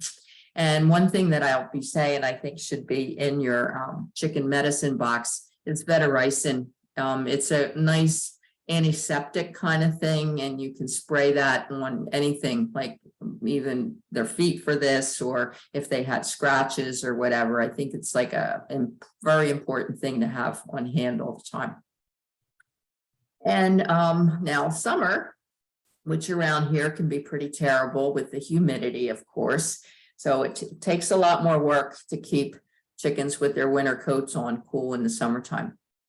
So you want to also, again, try to locate your coop so that it won't get so much sun in the middle of the summer and still maintain ventilation. Again, talked about the windows. And if you're seeing the condensation on the windows, you don't have enough ventilation. So you got to do something to get a cross breeze to cool off the coop. And here's where especially the idea with the thermometer that also has a hydrometer, so it measures the humidity, can be really, really important, because you can't really, I don't think any of us can just walk into a room and say, well, I think the humidity is 40% or whatever. I think it's helpful to have a thermometer so that you have some kind of a guide as to how much work you have to do. And again, you never start deep litter before almost mid-August so that you're not increasing any heat. In the summer, they need plenty of room to spread out on the roosting bars, and you don't want them to be so small that they're roosting together, because it just makes them hotter. And also, just because there's a lot more handy stuff being done outside, especially in the summer, just be careful that if you did some work, that there's not screws laying around, you know, in the grass or whatever, any kind of metal objects, because they are attracted to shiny things and they're going to eat them. And that certainly can cause a major problem, could even kill them. So you just want to do a nice, you know, walk around your yard, especially if somebody, your husband or you, have been out there building a project or whatever, and make sure nothing's shiny. And sometimes it can be helpful if it's super, super hot in the coop to take a hose and hose down the outside a little bit and the roof if it's real excessive. And providing shade. This is really cute. They just used a couple sawhorses. Just make sure that they're not high enough or low enough fence that they could fly over. But that way they can give them a little shade under that tree, and they love to roost. Nice shady locations. I mentioned covering one side of ours with hops. If you have no shade, you have to make shade, whether you're using tarps or shade cloth, just to cut down somewhat. This obviously is in the desert somewhere, but to give them some shade. And swimming pools, I haven't found, I tried having a little bit deeper water and they wouldn't get in there at all. Some people put like some bricks or whatever to raise it, because if they cool their feet, they're going to cool their body, but they may not want to be into it enough that their feathers are getting wet. So what I wound up doing last year, just an experiment, and it really worked, was I used an upside down regular trash can lid and put some water in it. And so it was maybe an inch, give or take, and they would walk all around it. And Grant didn't stay clean very long because, oh, I think I'll stay in here and keep my feet cool and then I'll poop while I'm here. But I mean, it did give them a break on some of those real hot days, and it was just taking a trash can lid in.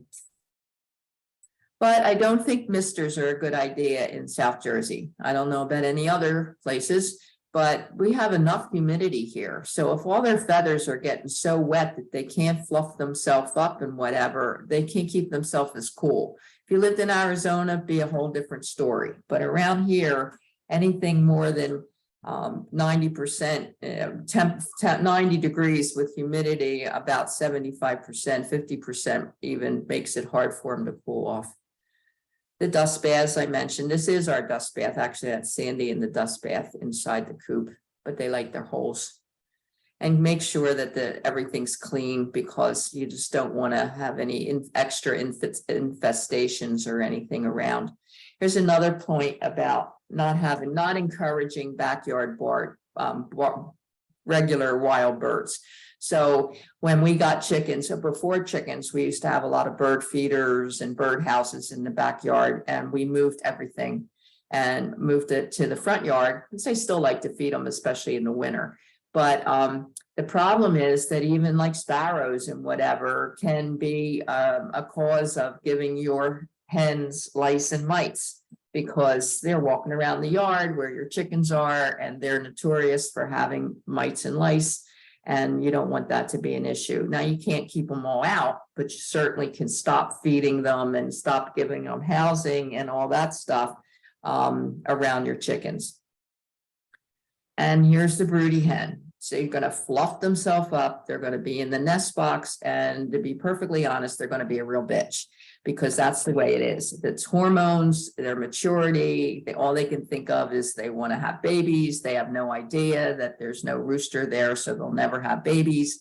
And they're really angry. They don't want to be disturbed. If you open the nest box, they'll squawk at you. Even the ones that normally would never peck you will try to peck you. They very rarely leave to go eat and drink.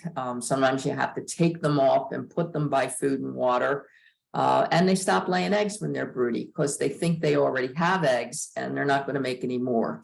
So it's really, you can give them a few days. I give them a few days. I watch them really careful. But then sometimes you just have to intervene here. And the first easiest thing is to get a bag of frozen vegetables that you really are not crazy about and are never going to use. And you can put that in the nest box, because if they get real cold on their bottom, especially around their vent, it can start to help switch the hormones. I didn't have a whole lot of luck with that. I know people that have. So what you also have to do is, if the other chickens have had eggs in there, get the eggs out, because otherwise she's going to try to be a mother to them. Sometimes people block off the nest box, but then also you need to have it for the other ones. So that's always an issue. And we did broody jail, and this is what broody jail looks like. This was actually Sandy. She only went broody once. So big area of my kitchen where no food is eaten or prepared, 2 card table chairs, and a dog cage, which you take the bottom out of, number one, and you turn it upside down. So it's the smaller pieces of wires closest together. So they can stand on it, but they're not comfortable, and more air is going to their bottom, which can help get them turn off their hormones. And then Allie, this year, Allie was broody twice this summer. And same thing, usually takes about 3 days for me if I put them in broody jail. And I put enough of it, the kind of the chair, so that if they really kind of wanted to lay down a little bit, they can kind of do that. But most of it's getting colder air from, because it's summer, it's air conditions in there, getting cooler air under their bottom, and it works. Summer feeding, best to feed them either early in the morning or after it cools down instead of the middle of the day. And make sure they're still getting their good food, but some treats are good. Like they love watermelon. And if you can get the ones with seeds, they love that even more. A lot of the regular grocery stores don't sell that. I can get CSA. My CSAs always have watermelons with seeds, so they get the double benefit. But they get a wedge of watermelon every afternoon, and they get the fluid out of it, and it'll be eaten down all the way to the rind. They eat the entire thing. They absolutely love it, and it's wonderful in the summer. Or you can freeze corn like this in muffin tins, and then I pop it into a little like Pyrex dish.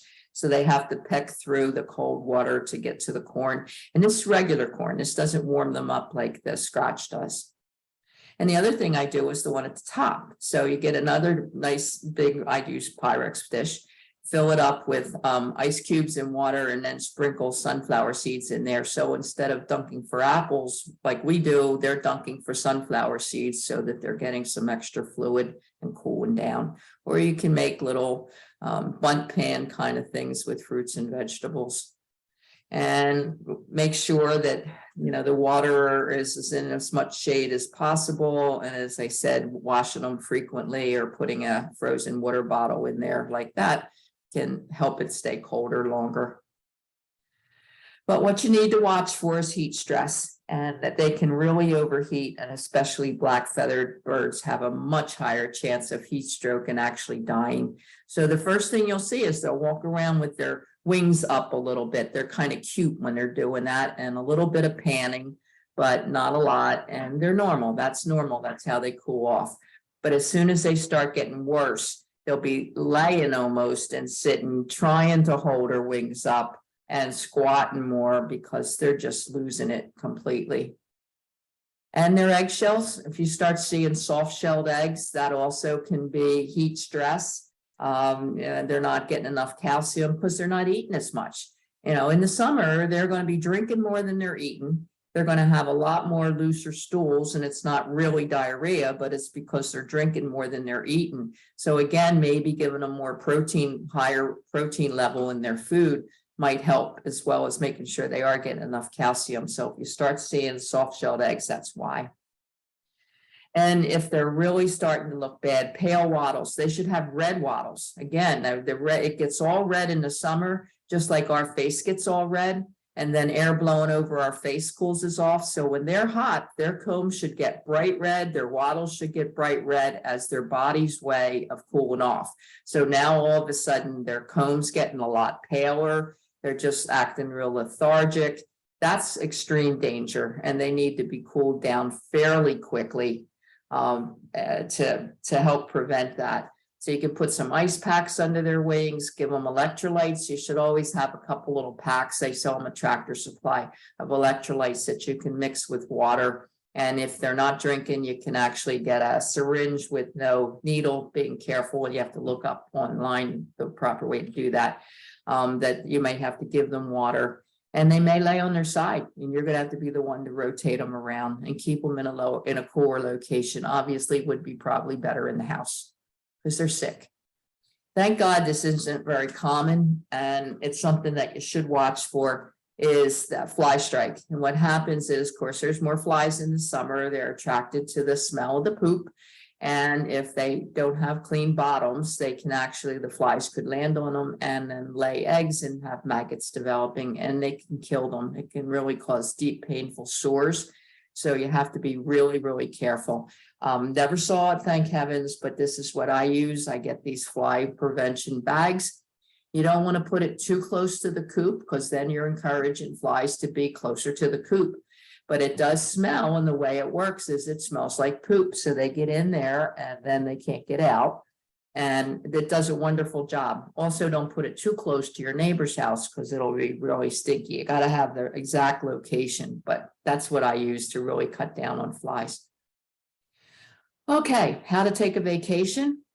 We all want to take vacations periodically. So you want to be prepared. You want to educate the person that you think might be able to help you out. But ideally, they're going to live close by. Nothing would be worse than saying, hey, we're going to ski trip vacation. And my uncle's going to come. He lives 5 miles away. And now you get a blizzard. How's he going to get there? So it's always easier if it's a neighbor, maybe another person in your chicken group that can come over there regardless of the weather. I think the biggest thing is if it's somebody that already has chickens, which is good for you because they know more what they're doing, you do need to provide shoe covers or some like a bleach water foot bath. I like the shoe covers, even though being into sustainability, it's causing some trash, but you're not using that much. And it's real important that that they don't track the shoes that they've been wearing around their coop into your backyard. Okay, we're all the same way. We're used to the germs in our house. And so a lot of times we don't get sick. We go visit somebody else, they have different germs in their house and you're not immune to it. You come home and then you get a cold or whatever. Well, chickens are the same way. They're used to the germs in their yard, in their coop and whatever. They're not used to Susie Q's chicken's germs from down the street. So anytime that you only want to only wear certain shoes out in the yard that you only use with your chickens, ideally leave them inside your back porch or something and not wear them around your house and not wear them anywhere else. And the same thing for other people. And that's why you use shoe covers. Make sure everything's as clean as can be a day or so before you leave. Also, you have to remember that the person minding your chickens might not know that cracked corn is not regular food. Oh, that looks like what I would give a chicken. So everything should be labeled. This is their daily pellets. This is their grit, so that you know. You got to educate them, write it, and then go over it with them so that they can also try to follow your routine, because the chickens are used to your routine and so are the predators. So you ideally would want to know that nothing's going to be too unusual while you're gone. Of course, leaving numbers of phone numbers for the vet and where you are and all that kind of stuff. Make sure your neighbors know that you're away because somebody's coming back in your backyard and everything. And just have a really nice little simple book like Raising Chickens for Dummies, which is a good book that they could look things up, but also know they can call you. And do a quick training. Go around, have them come a day or so before they mind them for the first time. Show them how the locks work. Make sure that they can do it. How to close the little pop door if you don't have a electric door. Talk about how often they can get treats, and just give them a good general rundown. And you'll probably still worry about it, but they'll get used to it. Definitely, I believe that everybody that has chickens needs to have a cage. A small cage is fine. Doesn't have to be my 4-foot chicken hamster cage. But there's going to come times where you have to isolate your chicken. Lizzie had a cold, some kind of mild respiratory thing. And the vet gave me an antibiotic for her. I don't know where she picked it up because she was really sneezing a lot. She just kind of sounded a little gurgly kind of. So I had her in the house in her chicken cage, and till she got done all her antibiotics. Interesting, they gave us an antibiotic in chewable pill form, and I think that how's this going to work with a chicken?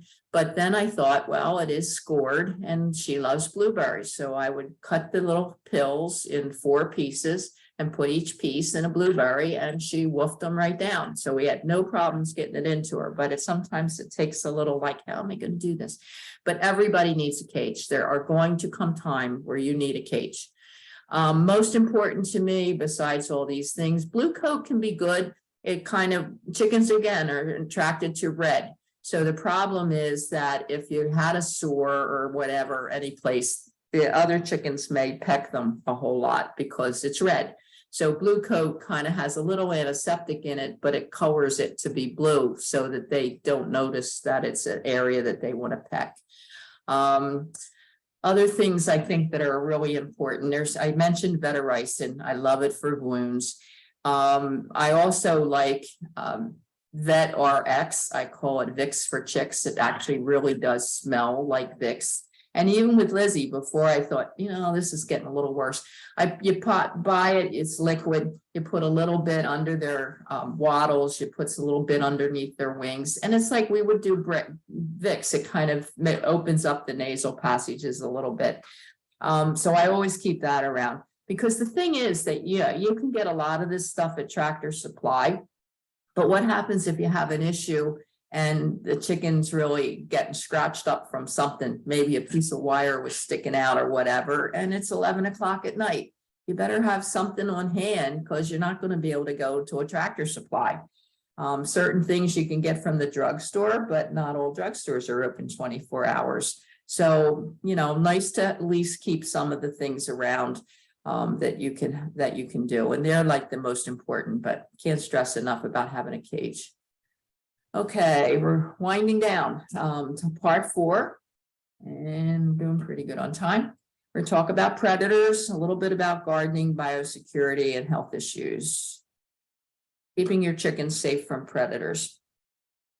All right, I don't know if you can read it or not, but hawks are the #1 predator. That's number 42, followed by raccoons at 35, by opossums, which do usually only attack small chickens, like almost chicks that are newly outside, and eat eggs more than they kill actual grown birds.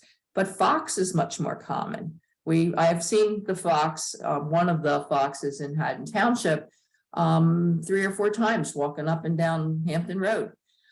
So they're here. And Oakland Green Team did a whole presentation on fox because it is so common now. And they've been found in every single town in New Jersey. So it's very common and they really can devastate a flock. And of course, they're daytime. The raccoons tend to be nighttime predators. So you got to do everything you can to protect against that. Here you go, chicken wire on a coop. There's the raccoon biting it. No chicken wire. And of course, hawks, that also looks like my yard when they're mulching, but no hawks. And fox and opossum and dogs. It could be your dog, because your dog has to take a while to get used to chickens and maybe never be allowed out when the chickens are free ranging. It all depends on your dog, but neighborhood dogs could get in your yard and be an issue. Snakes, I've never had any problems with that. I mean, some towns around here do have some snakes, although they tend to eat eggs too and not chickens. I'm not going to go through the whole thing, but this is just, if you're kind of even glancing at it, it shows you all the different ways that they can get in there. Some of them leap and jump, some of them climb, some of them dig and get under the coop to get in. And, they can really climb up sides of things. So you really have to be careful. And that's kind of goes over that as well. And humans, there's nothing to say that a couple people, teenagers, even adults, hey, wouldn't it be fun if we let their chickens out? Isn't that fun? They do real weird things these days. Do they know you have chickens? I don't know. We were very leery here when everybody first got chickens, that, we have security cameras around, and we would be kind of careful that we weren't saying where people lived that had chickens, because we didn't know. And we, to my knowledge, never had any problem with anybody letting our chickens out or being bad to our chickens. But certainly you read about it a lot. So some places they are. This is the whole hardware thing. So if you're going to have the raised coop or whatever, where I showed you where my husband screwed in all the hardware cloth, the whole idea is you want to go down probably at least 6 to 8 inches to help prevent burrowing animals from getting in there, and as well as come out. So it goes down and it comes out so that nothing could burrow under. And that back to that picture, so you can see the same thing. It's all attached, it's down, you can't see where it comes down and out. But if you know, if that little row of bricks, something's moved and you didn't move it, then something's been trying to get around and get in there. So it's a good thing to be doing. You never use window screen, even if you have nice windows. If you have nice window screen, you cover it with hardware cloth, because raccoons and other animals can get in the window screen. Covering the run, as I said. Deadbolts are great. Most of the raccoons can't figure out how to maneuver them. The boat snap lock is kind of more like what we have. We have one on the run door and we have one on the coop door. They can't figure that out either. But essentially anything that takes a little bit more effort. So not a hook and eye kind of lock, or they'll just get in there. Some people use night guard. It blinks periodically. So some animals supposedly think that it's another animal's eye or whatever. Security cameras, as much as you feel you want to do. Now, chickens do want to escape, as I said. If you had 1,000 chickens in a barn and you let them out in the morning and they came back to sleep at night, they'd be flying up in trees. They know the higher they are, the safer they are from predators, and they have much stronger wings. That doesn't happen in backyard hens because most of their day, unless you're home to let them out and be out there with them, which is what the law says. So nice days, we might be out there for 20, 30 minutes, a couple times a day, letting them run around, but we're watching them. But they just are spending most of their day in their chicken run. So over time, and it doesn't take long, they just don't have the muscle strength to actually be able to fly or fly up into a tree. The ones you have to watch are the little lightweights. If you have either breeds that have that are a lot less weight or younger ones. And I know my one little Easter egger that makes the green eggs, she's really pretty light. I think she's probably the lightest one. And I've seen her fly about 20 feet, give or take 2 feet off the ground. I'll know she's not touching the ground. You can see her just go, but she doesn't fly up in trees or anything. Should you really have an issue, you can clip their wing. You cut one wing, there's all kinds of videos online, because it makes them lopsided and then they can't fly. You don't cut both wings because then they'll figure out how to adapt, but it would be cutting one wing. But we never had to do it. We've never had a chicken get out of our yard. And you can't catch them. They run about 9 miles an hour. The average human that even runs much can run about 8.6. So you have to really kind of figure out how to grab them, which normally is to get behind them. There's two schools. Oh, sorry, my nose keeps itching. There's two schools of thought. If you get behind them, either they think it's a rooster that's going to mount them, so they squat, or they even can do it just because they know you're in charge. So either way, you're real lucky if the chicken will squat down and you can scoop it up. But most times you have to kind of corner them, and it's not an easy thing to round them up. When we're letting ours get back in the coop, they're used to it. We just call them, go in your house, and most of them are pretty good. But most times true, it's like herding snakes or cats. You know, you'll get 3 or 4 in if you're by yourself, and the other one's on the other side of the coop, and you go there, and then the other ones come out again. It's kind of a comedy act, but you're not going to catch them. Fencing, real important. So if you do have vegetable gardens, you want to have, this is where you use the chicken wire. It keeps chickens out of your plants. It doesn't keep animals out of your chickens, but you may want to fence things off. It's one thing if you have a vegetable garden and the chicken happens to poop on butternut squash that you can scrub real well, not as big a deal. Lettuce, yeah, I would need it, because if it pooped on there, you know, there's no guarantee. And we'll talk a little bit about salmonella, but you don't want chicken poop all over your vegetables. So you have to do what you can do to kind of keep them away from that. They also, like I say, they might jump on a chair and then say, oh, look, there's a table. I'll jump on that. And then, oh, I'm going to jump into over the fence because look at that vegetable garden over there. Going to talk a little bit about gardening, just because so many people that are into backyard hens also are into gardening. So a little bit of both hardscape, softscape stuff. You again want to look for any kind of poisonous plants, even if you should have some kind of a book. You can look things up if you don't know what it is. Sharp objects, and how much again are you willing to give up of your yard and garden for your chickens?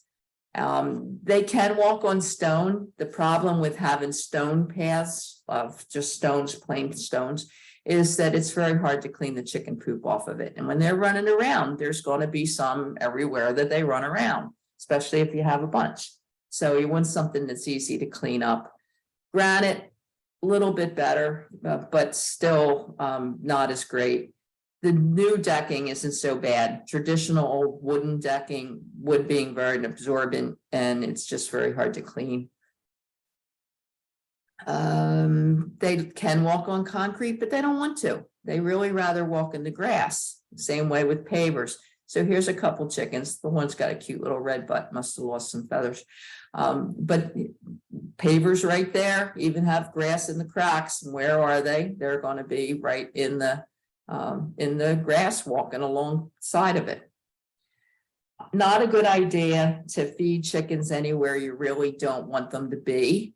Don't encourage them to be on the decks, especially if you're using your deck for dinner outside or whatever. Feed them around the coop or in the garden and where they can be. And they do beg like dogs. This is my first flock, really, Iris, and the two red sex links. You can see a little bit of Marigold's gold feathers on the left-hand side, and our old dog Freckles, who actually became blind the last couple of years, and she died during the pandemic. So now we have Desi. But you know, she liked dried mealworms too. So some for you, some for the chickens, and they all got along fine. But the cute pictures of chickens looking in deck doors, but they really don't belong on the deck. And using shrubs and all can be really helpful too. Should a bad bird, as we call them here, fly over? It's really interesting if they see a hawk or anything big, because they'll think it's a bad bird. One of them will sound an alarm. They make a whole different sound, and everybody will stop totally still. Because, you know, that's the way that they're trying to make the hawk feel like they're not real, that they're really an inanimate object, is they stand still. So if they had to get in, if they were close enough to run in the chicken run, that's good. Or maybe there's some low shrubs that they can get under to kind of hide if necessary. But then they'll actually give like a warning sign, like, oh, it's gone. And then they'll all go about their business. So a couple times recently, I had Susie, the little one with the puffball feathers on her face, out for therapy visits because she's really good at that. And she's in this little chicken or cat carrier in the passenger seat strapped in, but she could still see. We were down the shore. We were in Ventnor for story time. And we were parked getting ready to go out, and a couple gulls flew over, and all of a sudden I'm hearing the warning sign, Mom, there's a bad bird up there. She could see out of that through the windshield and told me that there was a bad bird that she'd never saw before. So, and whatever, it's nice if you have ground cover and things that they can hide under. And softscape, just be careful with mulch. Oh, they love mulch. You put mulch down, they're going to say chicken buffet. We're going to dig in this. This is really cool. It's nice and light and we can move it around more. So it doesn't do too well, not worth your money to do too much with mulch around your chickens. But they aerate your own soil and randomly fertilize it. So they're okay out there. And again, you really don't have to use much when it comes to any kind of soil amendments. And certainly don't be using any kind of dye mulches and stuff that's, you know, really not good for them. Like that. So cocoa bean mulch, if some people like that, it's toxic to chickens. Don't want to do that. Mulch cedar, the same way as I mentioned about the oils that it can give off. And you can sometimes build up little fences like that. The thing with that first picture is it has the little fence. I'm not saying they couldn't fly up on it, but it probably is pretty skinny that they wouldn't have much of a grab, but they won't walk on those little tiny stones to get that close to it either. So that's pretty well designed. Or having the bigger stones next to the bricks on the other side can be helpful. Also, if you're going to water, do it very, very early in the morning so that it dries before the chickens are out, and don't water excessively, and they really don't like to be wet. They give you dirty looks if they get wet accidentally. And plants can be very helpful. Deciduous trees, as I said, because of losing their leaves in the winter, it gives them some sun and vice versa. Herbs are great to plant around, healthy herbs that's not going to bother them, to plant around the coop, lavender, things like that. And usually perennials, which is great. If you have mature perennials, they probably won't be digging at them. Only if they're real young chickens and they haven't learned a whole lot about plants, but they don't usually bother them. If they're going to bother anything, it's more like annuals. So I plant nasturtiums because they can eat the leaves and the flowers. Mums don't bother them. You know, there are safe ones that you could do. Here's some good ideas. I have one whole little area by my fence that is their foraging garden, and they actually make foraging seeds in a package that you can plant. So I did that. I probably started it about the end of September or beginning of October, and in this one area, and covered it with the white fabric cloth, which is really funny because it's just like they don't like anything different. They think it's an alien, and I think they thought it was snow. Like I told you, they don't like to step in snow. So the first time I did it, it had to be almost a month before any of them would walk on it. Then Emmy, who's the braver one, took a little walk on it, and they realized, oh, it's okay. And by then, everything had sprouted, was up a couple of inches, and I could take off the white fabric. And the exact same thing happened this time. I just think they didn't even go near it because the snow is there again. And so now I have at least 2-3 inch high foraging area that they can go into that'll probably even withstand some of the real light frost, but it just gives them a way to get some fresh herbs and grass that's good for them. And you know, if you have room in your yard, and they love greens, you know, they like anything like that, as we said. So some of it you can plant just for them, have their own little garden that they can eat. And berries, as I said, sometimes you have to, it's interesting, we have a lot of raspberries and they don't tend to try to even jump up to get the raspberry, but they love the raspberry leaves, which is fine, doesn't hurt them. I'll say I'm biting the leaves of the raspberries more than the leaves. And again, watching about chicken manure with some vegetables, because people could get sick from that if you weren't washing it well. Keep the chickens out. Okay, lawn. Most people don't even try to grow lawn where they're having chickens because they're going to eat it. And as long as you grow it organically, it's really okay. They can eat insects and fertilize it at the same time. And but don't let them get it down less than 2 inches high, or it's just going to burn off in the summertime. And because people cut their grass way too short, should be up to about 3 to 5 inches. All grass should be if you're going to have it. And a lot of people don't have grass around their chickens. And don't discard the weeds. Chickweed, dandelions, they love that. If I just see a bunch of chickweed, I just pull it up sometimes and toss it in the chicken run for them. And why do you think they call it chickweed? But I think the biggest thing, age makes a difference, as I said, but the biggest thing is milkweed. And I actually chaired the milkweed project for Horticulture Society of South Jersey, where I'm acting president actually. And we gave away monarch kits and had 10 nice high seedlings of milkweed. My milkweed's planted in a whole different part of the yard that's totally fenced off that the chickens can't get to, because I do love to encourage monarch butterflies and all kinds of pollinators. But if you're going to do it, you have to put it, there's no way that they can get it because they can die from eating milkweed. And please, if you smoke, don't smoke around your chickens. It's gross. Biosecurity. This is important, and making sure, and of course, even with migration, and I'm going to bring up the avian flu thing as all part of this. Last year was a really big year, or this past year, for avian flu. And it really was more related to water birds. I live real close to Cooper River. We see goose all the time. We used to even have a pair of mallards that would come to our yard, free chickens. And they're the ones that seem to be carrying the avian flu. It turned out to be only one case in New Jersey and Monmouth County in a backyard flock. And they did have ducks as well as chickens.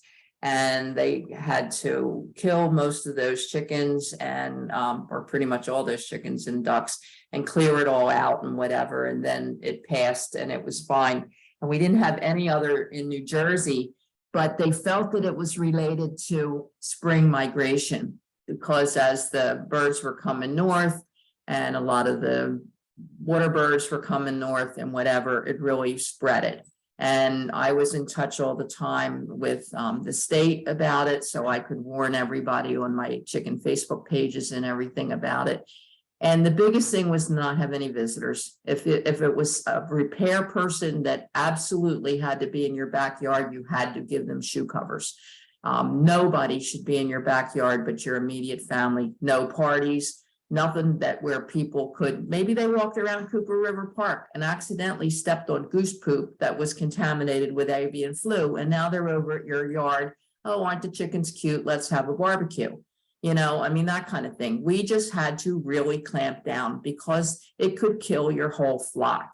And if it was too many flocks in a very small location, they might make everybody's flock get killed. This is a really big deal. And if you've been reading anything in the newspaper and whatever, and on the news about it, some of these really big chicken farms, they had to kill millions of chickens, or thousands of chickens probably, but more accurate. They had to, if there were trucks going in to collect the egg, to bring the eggs for processing, they had to go through all kinds of washings of the truck before it came and went from the place. It was awful. It's really bad. So then it seemed to chill out a little bit after migration, but the whole thought process is that it's coming back now with fall migration, which hopefully is just about finished.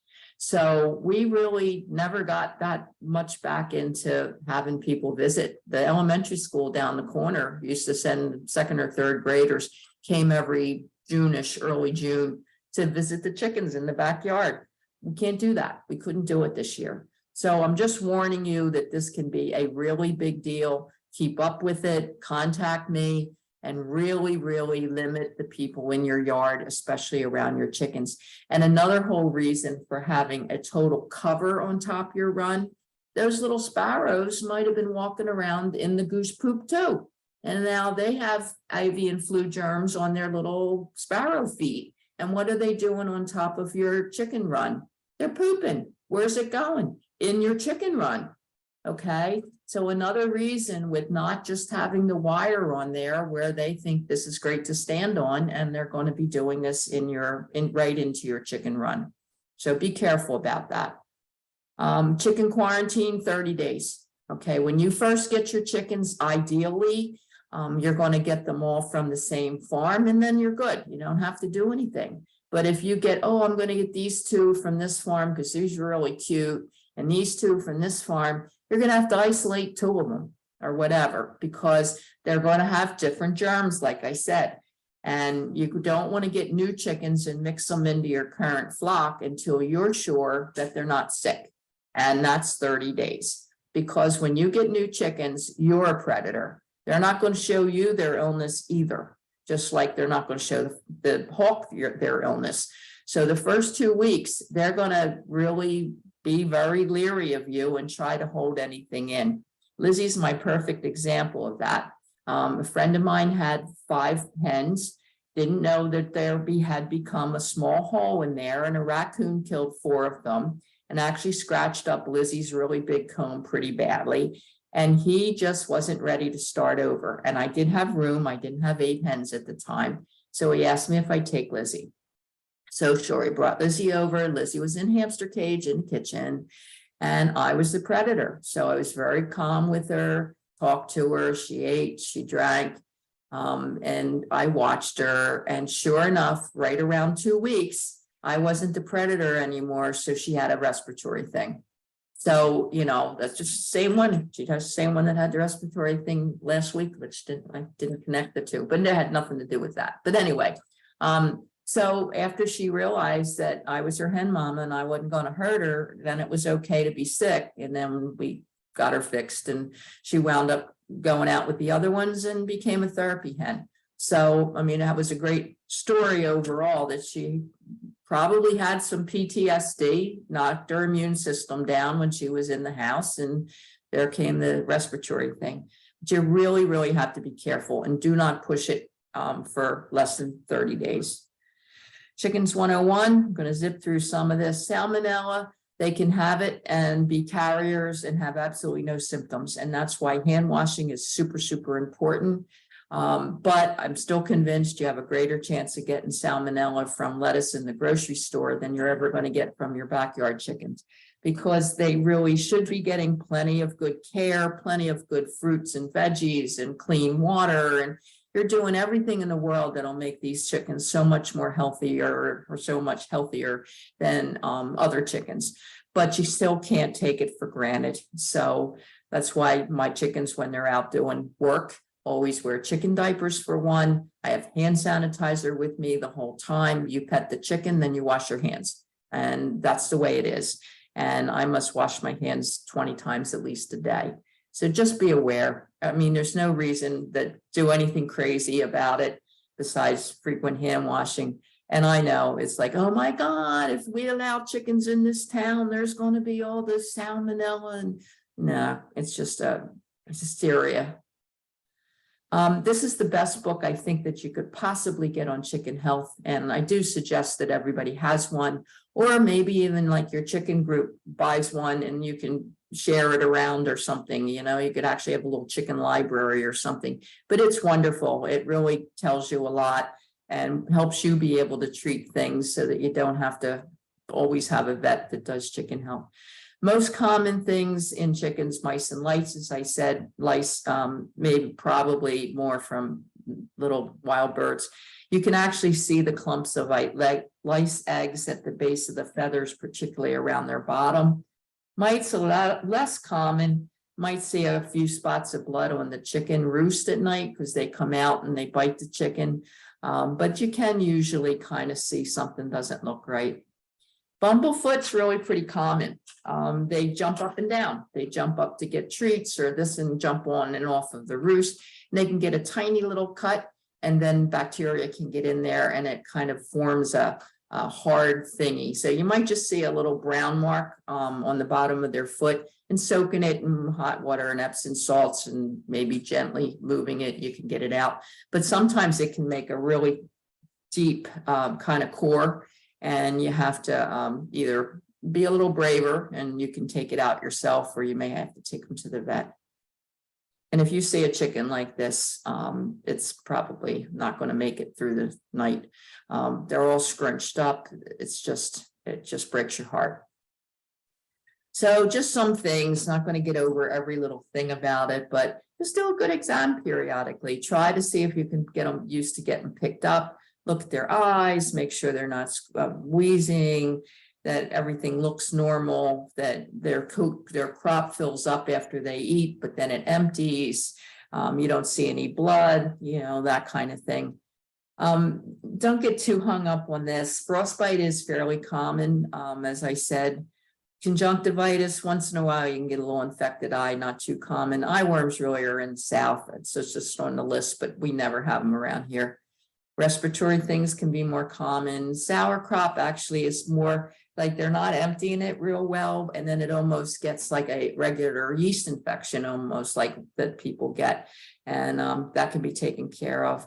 It's difficult. Impacted crop, not real common. It's just things they swallow something too big and they can't get it out. Prolapse vent can happen. It's really a bad thing. Sometimes more when they first start laying and the tissue starts to come out a little bit, and you might be able to gently push it back. And actually what's interesting is you can use a little, not Nubricane, yeah, the stuff you use for hemorrhoids, Preparation H, and it actually shrinks it, but that's really rare too. Egg bound we hear about once in a blue moon, and the egg gets stuck, and you can try all kinds of soaks and whatever, but usually they'll die if they can't pass it. And then just the lice and mites and things. Veterinarians in our area, I'm sorry, I'm not helping my friend in Rhode Island here, or maybe Mays Landing, but there are some good chicken vets. This is who we go to. I was there today. My lovely Desi has been diagnosed with heartworm and started the horrific course of treatment and had her first visit today. And that's my vet, Molly, on the right-hand side. She's absolutely wonderful. Mount Laurel has a really great animal hospital. They even have chicken coop on the premises. They even sell eggs in their waiting room. Kind of expensive, but they know their stuff. There's an animal and bird health center right in Cherry Hill on Springdale Road. And I know people that went there and they've been very happy. And we just ask that you like our Facebook page, Camden County Chickens and Therapy Hens on Facebook. And this is when we were on Action News with Rosie. And they have their own Facebook page called On the Road with Sandy and her sisters, the Therapy Hens. So they write it. So you might see, this is Sandy blocking. I think I did say that. We'll be at the Absecon Library for story time tomorrow morning, which we will. And we have a lot of great pictures because most times when we go, wherever we go, people send us their pictures. So like that page too, and our website. And you can contact me anytime at my email address. It works better than phone calls. I try to keep up on it. And thanks for your attention. Now you get to meet again all of our chickens. Here's Iris. Our lavender Orpington really always looked gray, but that was our first chicken. And this is Sandy, and she has black hearts on gold strings going down her chest. And she's just phenomenal. She'll stay on my lap with no hands. Actually, all three do now. So I can read stories to kids for 45 minutes and never touch the chicken on my hand, on my lap. And we did Animal Welfare's trick or trunk last year. So she was a little witch. This is Lizzie with the great big comb. Oh, you can actually see that. See that at the very back of her comb, right above her white spot. See the last 3 points that are missing. They turned black initially, then they fell off. It's evidently they feel no pain when that happens because it's dead tissue. And then it kind of coats over. So her last 3 little thingies of the comb are kind of flatter. She's wonderful too. She's a sweetie. And there's Susie on the left with the little tufts of feathers. That's the 3rd therapy hen, and her sister Emmy that can fly 20 feet, 2 feet off the ground. And Nellie when she's not molting quite as bad, and she's doing some events now. And yesterday when I taught the live class in National Park, because they just passed their license, I actually took Allie, who's my biggest fluffy butt, Buff Orpington, the one that went broody. And she was terrific. So I'm going to probably take her to a story time before the end of our season. And Trixie, her sister, who's very standoffish, but a nice chicken, but there's no way she's ever going to be a therapy chicken. And then Jenny, Jenny Penny, and she's the other blue egger, and she's a real sweetheart. And then there's our dog Desi. And it only took about 2 weeks until she was able to just run around the yard, or not ever. She doesn't really run. She's nice and quiet with the chickens, and they're all getting cheese from my husband. So she'll take her turn, never buck the line. One for you, one for you, one for you. She's phenomenal. She's a great little chicken dog. She's mostly Australian cattle dog. And that's a picture of my gang. We were on newjersey.com. The guy was here 6 weeks ago, I guess, for a little less than 4 hours. And we did about a 2-minute video. If you go on newjersey.com, you can see the video. And then a couple weeks ago, I did my very first podcast for Mother Earth News and Friends. So you can go on Mother Earth News and look under podcasts, and you can see the podcast that was all on therapy chickens. The guys from Florida, it was really phenomenal. I never did a podcast before. And there's Freckles, our first little chicken dog, and with Marigold. This is Sadie played the piano when we went on visits. She would put some treats on the piano, and she'd make enough noise playing the piano that even the elderly could hear her. The other ones will do it, but they are so gentle, it's not worth taking the piano. And then that's my favorite picture of all. Freckles was blind. Sadie's right on top of her, standing on her. She probably thought she was getting a massage. And they're both so comfortable with each other, and it was really a bummer. We lost them a couple months apart during the pandemic. And that's my group. So thank you much. Questions? And I'm going to stop sharing so I can see all of you. There you go. All right. Questions? You're up. Unmute yourself and talk to me.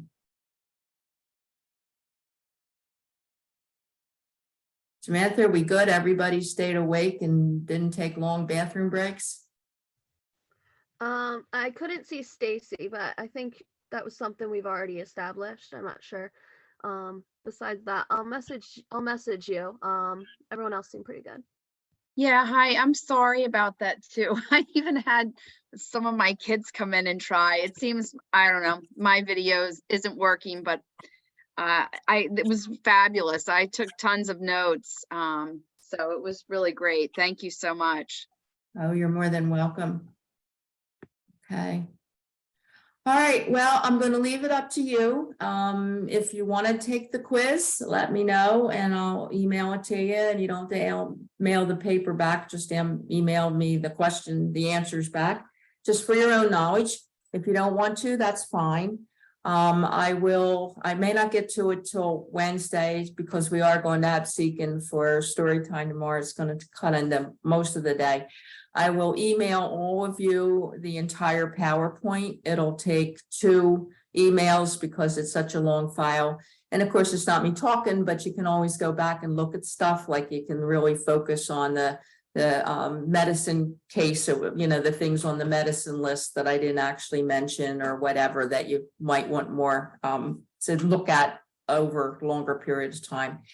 And but I won't send you a quiz unless you email me and say, yeah, I think I want to take it. Because if you can do that in the next day or 2, I could send everything at the same time. I could send you the quiz, I could send you the PowerPoint, and send you your certificate kind of all at one time, since nobody really has to take the quiz in order to get their certificate, since we could see you. And I appreciate you doing all that, and appreciate Samantha being such a wonderful chair of Runnemede Chickens and doing all to help us pull this off tonight. And if you're on Facebook friend me so we can stay together. I'd love to see pictures. People say, look, I got my chickens, and they send me pictures and stuff like that. And it's just so much fun. It's really fun. So I appreciate all of you, and welcome to the wonderful world of backyard chickens. Anything else you want to talk about? You're quiet. You're all tired. Thanks. Thank you so much. Thank you. Thanks for coming. Thanks again. You're welcome. Thank you. You're welcome. And I am going to, since we recorded it, I will have that too. If you are a glutton for punishment and you want to have a copy of the whole PowerPoint, the whole show, then I can send you the link for the recording too. But I'm going to leave it up to you to tell me what you want. I'm going to definitely send you the PowerPoint. I'll send you your quiz, or send you your, but it's going to be up to you if you want the extra stuff. Okay. All right. Well, good night. Have a good one. Have Thank you very very happy holiday season as well. Good night. much. You too. Night. Thank you. You're welcome.